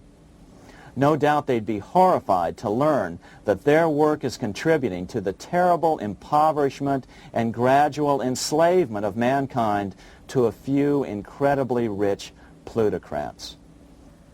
So really, there's no use in emphasizing the role of individuals anymore. And the problem even transcends the normal spectrum of political right and left. Both communism and socialism, as well as monopoly capitalism, have been used by the money changers. Today, they profit from either side of the new political spectrum. The big government welfare state on the so-called left wing versus the neoconservative laissez-faire capitalists who want big government totally out of their lives on the right wing. Either way, the bankers win. Monetary reform is the most important political issue facing this nation. That clarified, let's proceed to the conclusions in the spirit Lincoln declared, with malice towards none, with charity towards all. At the start of this video, we ask a number of troubling questions. Let's be sure we've answered them. What's going on in America today? Why are we over our heads in debt? Why can't the politicians bring debt under control? Why are we over our heads in debt? Because we're laboring under a debt money system that is designed and controlled by private bankers. Now, some will argue that the Federal Reserve System is a quasi-governmental agency. But the President appoints only 2 of the 7 members of the Federal Reserve Board of Governors every 4 years. And he appoints them to 14-year terms, far longer than his own. The Senate does confirm those appointments, but the whole truth is that the President wouldn't dare appoint anyone to that board of whom Wall Street does not approve. Of course, this does not preclude the possibility that some honorable men may be appointed to the Board of Governors. But the fact is that the Fed is specifically designed to operate independently of our government, as are nearly all other central banks.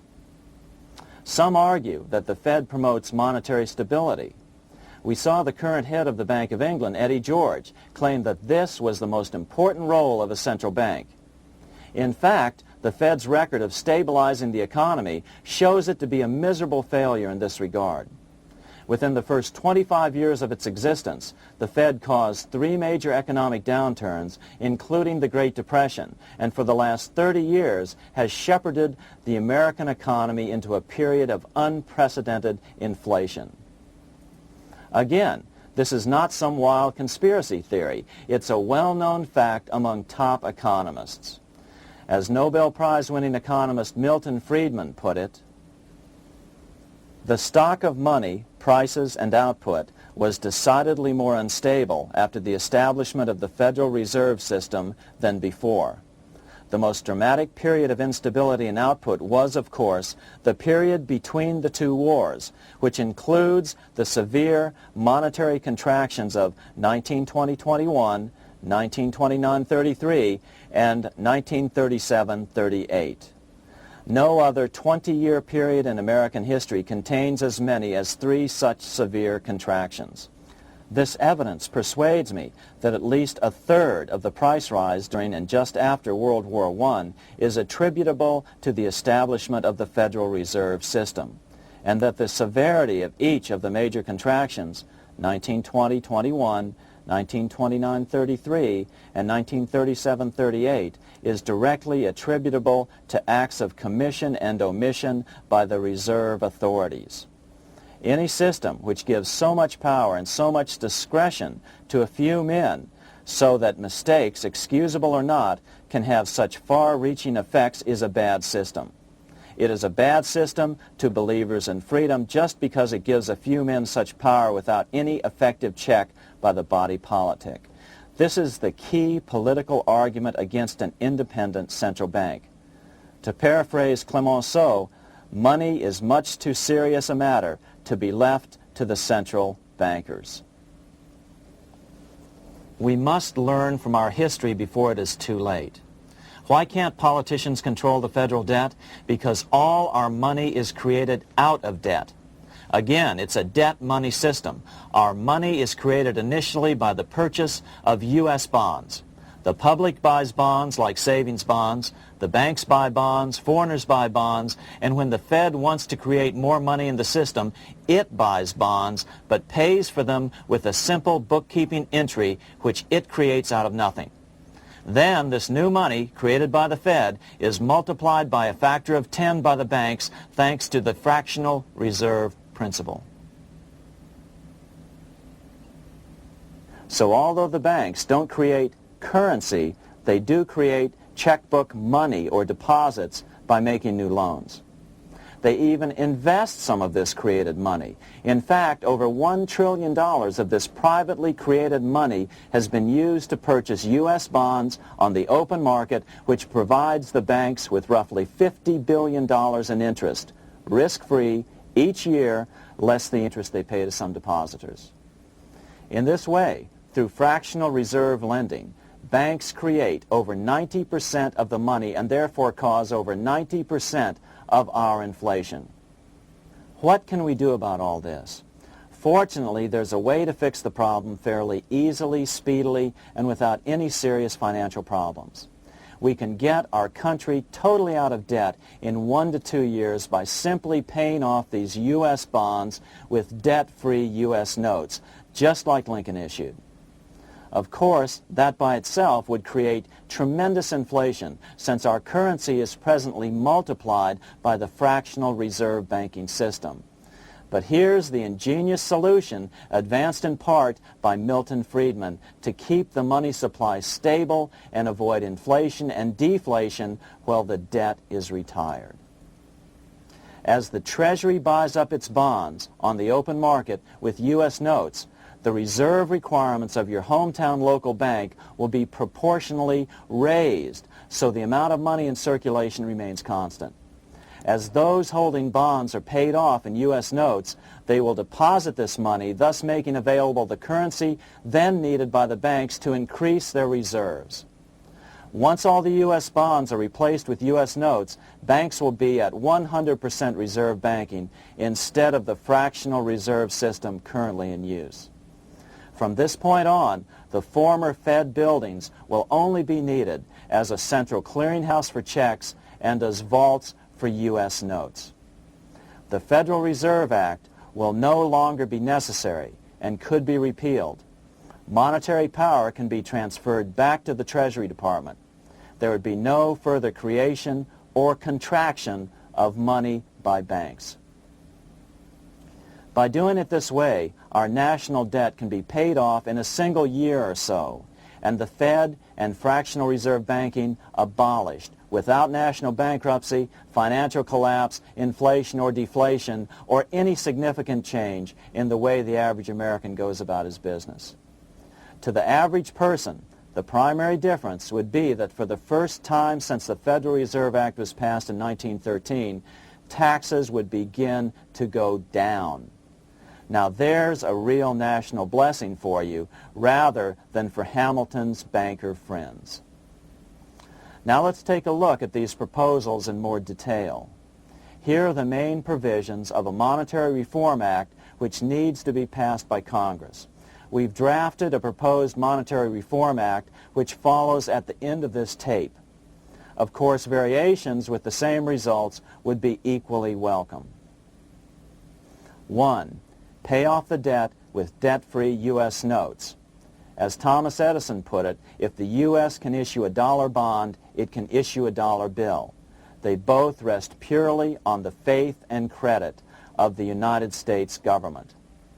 This amounts to a simple substitution of one type of government obligation for another. One bears interest, the other doesn't. Federal Reserve notes could be used for this as well, but could not be printed after the Fed's abolished as we propose, so we suggest using U.S. notes instead. 2. Abolish fractional reserve banking. As the debt is paid off, the reserve requirements of all banks and financial institutions would be raised proportionally at the same time to absorb the new U.S. notes, which would be deposited and become the bank's increased reserves.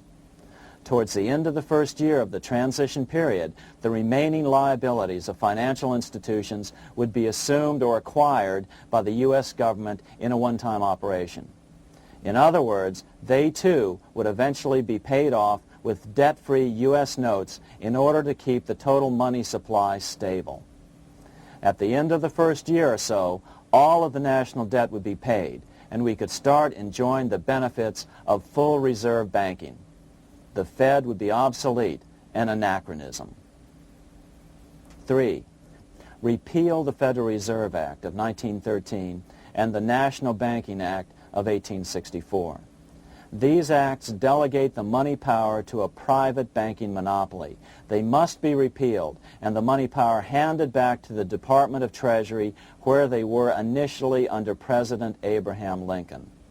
No banker or person in any way affiliated with financial institutions should be allowed to regulate banking. After the first two reforms, these acts would serve no useful purpose anyway, since they relate to a fractional reserve banking system. 4. Withdraw the U.S. from the IMF, the BIS, and the World Bank. These institutions, like the Federal Reserve, are designed to further centralize the power of the international bankers over the world's economy, and the U.S. must withdraw from them. Their harmless functions, such as currency exchange, can be accomplished either nationally or in new organizations limited to those functions. Such a monetary reform act would guarantee that the amount of money in circulation would stay very stable, causing neither inflation nor deflation. Remember, for the last 3 decades, the Fed has doubled the American money supply every 10 years. That fact and fractional reserve banking are the real causes of inflation and the reduction in our buying power, a hidden tax. These and other taxes are the real reasons both parents now have to work just to get by. The money supply should increase slowly to keep prices stable, roughly in proportion to population growth, about 3% per year, not at the whim of a group of bankers meeting in secret. In fact, all future decisions on how much money will be in the American economy must be made based on statistics of population growth and the price level index. The new monetary regulators and the Treasury Department, perhaps called the Monetary Committee, would have absolutely no discretion in this matter except in time of declared war. This would ensure a steady, stable money growth of roughly 3% per year, resulting in stable prices and no sharp changes in the money supply. To make certain the process is completely open and honest, all deliberations would be public, not secret, as meetings of the Fed's Board of Governors are today. How do we know this will work? Because these steps remove the 2 major causes of economic instability, the Fed and fractional reserve banking, and the newest one as well, the BIS, Bank of International Settlements. But most importantly, the danger of a severe depression would be eliminated. Let's listen to Milton Friedman on the single cause of severe economic depressions.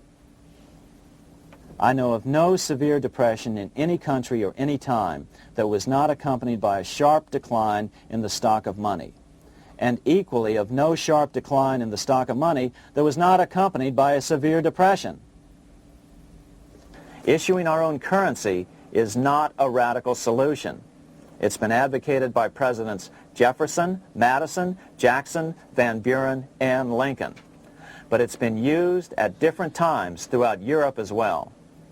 Perhaps the best example is one of the small islands off the coast of France in the English Channel. Called Guernsey, It's been using debt-free money issues to pay for large building projects for nearly 200 years. Here we are on Guernsey, and this is the Guernsey flower and vegetable market. Guernsey is one of the most successful examples of just how well a debt-free money system can work. In 1815, a committee was appointed to investigate how best to finance this new market.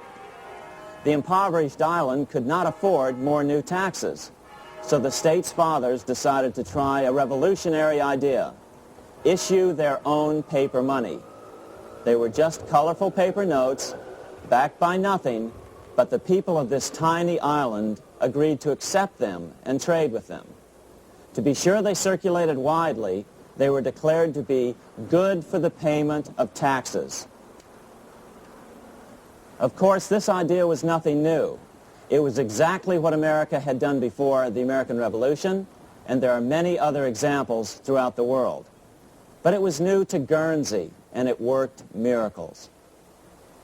This market is still in use, and remember, it was built for no debt to the people of this island state. But what if we follow Guernsey's example? How would the bankers react to these reforms? Certainly the international bankers cartel will oppose reforms that do away with their control of the world's economies as they have in the past. But it is equally certain that Congress has the constitutional authority and responsibility to authorize the issuance of debt-free money, U.S. notes, and to reform the very banking laws it ill-advisedly enacted. Undoubtedly, the bankers will claim that issuing debt-free money will cause severe inflation or make other dire predictions. But remember, it is fractional reserve banking which is the real cause of over 90% of all inflation, not whether debt-free U.S. notes are used to pay for government deficits. In the current system, any spending excesses on the part of Congress are turned into more debt bonds, and the 10% purchased by the Fed are then multiplied many times over by the bankers, causing over 90% of all inflation. Our fractional reserve and debt-based banking system is the problem. We must ignore its inevitable resistance to reform and remain firm until the cure is complete. As the director of the Bank of England in the 1920s, Sir Josiah Stamp put it, referring to this modern fractional reserve banking system, "Banking is conceived in iniquity and born in sin. Bankers own the earth. Take it away from them, but leave them the power to create money and control credit, and with the flick of a pen, they will create enough money to buy it back again. Take this great power away from the bankers, and all great fortunes like mine will disappear, and they ought to disappear, for this would be a better and happier world to live in. But if you want to continue the slaves of bankers and pay the cost of your own slavery, let them continue to create money and to control credit." Americans are slowly figuring this out. Today, over 3,200 cities and counties have endorsed the proposal of a nonprofit organization called Sovereignty. The Sovereignty movement calls for Congress to authorize the Secretary of the Treasury to issue $90 billion per year of U.S. notes, not Federal Reserve notes nor debt-based bonds, to loan money interest-free to cities, counties, and school districts for needed capital improvements. Remarkably, and to their praise, the Community Bankers Association of Illinois, representing 515 member banks, has endorsed this sovereignty proposal, a good step in the right direction. As Milton Friedman has repeatedly pointed out, no severe depression can occur without a severe contraction of money. In our system, only the Fed, the Bank of International Settlements, with U.S. bankers' cooperation, or a combination of the largest Wall Street banks could cause a depression. In other words, our economy is so huge and resilient, a depression just can't happen by accident. Unless we reform our banking system, they will always have that power. They can pull the plug on our economy anytime they choose. The only solution is to abolish the Fed and the fractional reserve banking system and withdraw from the BIS. Only that will break the power of the international bankers over our economy. And keep in mind, a stock market crash itself cannot cause a severe depression. Only the severe contraction of our money supply can cause a severe depression. The stock market crash of 1929 only wiped out market speculators, mostly the small to medium ones, resulting in $3 billion in wealth changing hands. But it served as a smokescreen for a 33% contraction in credit by the Fed over the next 4 years, which resulted in over $40 billion in wealth from the American middle class being transferred to the big banks. Then, despite impotent howls of protest from a divided Congress, the independent Fed kept the money supply contracted for a full decade. Only World War II ended the terrible suffering the Fed inflicted on the American people. In a depression, the remaining wealth of the debt-burdened American middle class will be wiped out by unemployment, declining wages, and the resulting foreclosures. If we start to act to reform our monetary system, the money changers may do what they did in 1929 and then the 1930s, crash the stock market and use that as a smokescreen while contracting the money supply. But if we're determined to fight to regain control over our money, we can come out of it fairly quickly, perhaps in only a very few months, as U.S. notes begin to circulate and replace the money withdrawn by the bankers. The longer we wait, the greater the danger we'll permanently lose control of our nation. But some still wonder why the international bankers would want to cause a depression. Wouldn't that be killing the goose that is currently laying all those golden interest eggs? Remember what Larry Bates said at the first of this videotape. You see, in periods of economic upheaval, in economic crisis, wealth is not destroyed. It is merely transferred. Do we have any hints as to what the money changers have in store for us? Here's what David Rockefeller, the chairman of Chase Manhattan Bank, the largest Wall Street bank, had to say. We are on the verge of a global transformation. All we need is the right major crisis and the nation will accept the New World Order. So, crisis is needed to fulfill their plans quickly. The only question is when the crisis will occur. Fortunately, we probably have a little time. It's unlikely that this crisis will occur before the 1996 elections, but after that, the danger begins rising. But whether or not they decide to cause a crash or a depression through relentless increases in taxes and the loss of hundreds of thousands of jobs being sent overseas thanks to trade agreements such as GATT and NAFTA, the American middle class is an endangered species. Cheaper labor, including slave labor in Red China, which Harry Wu has heroically documented, is being used to compete with American labor. In other words, money is being consolidated in fewer and fewer hands as never before in the history of this nation or the world. Without reform, the American middle class will soon be extinct, leaving only the very rich few and the very many poor, as has already occurred in most of the world. We've been warned of all this by congressmen, presidents, industrialists, and economists down through the years.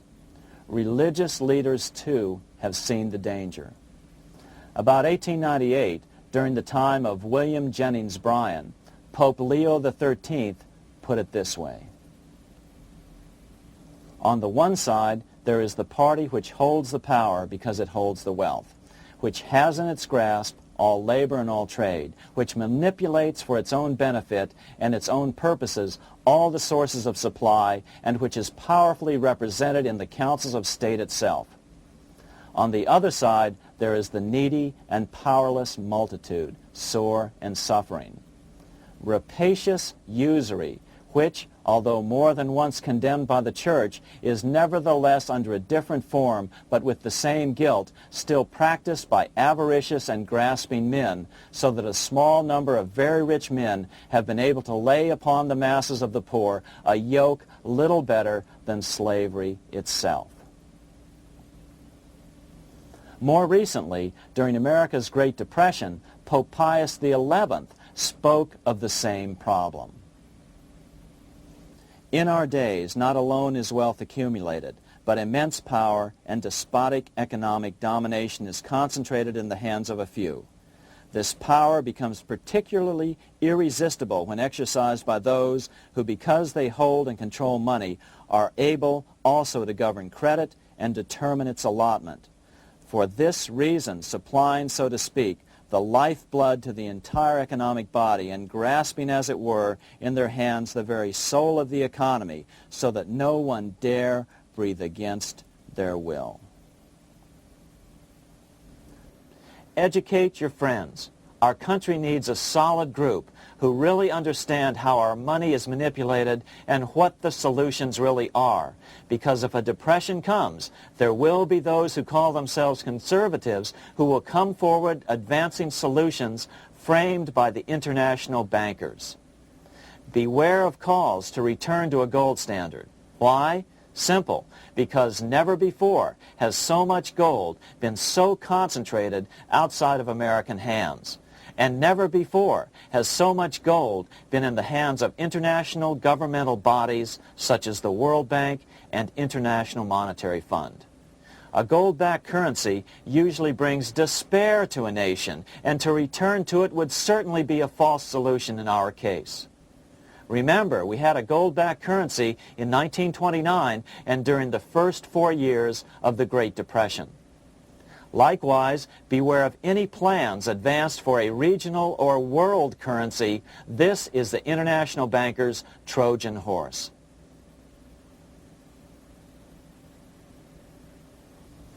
Educate your member of Congress.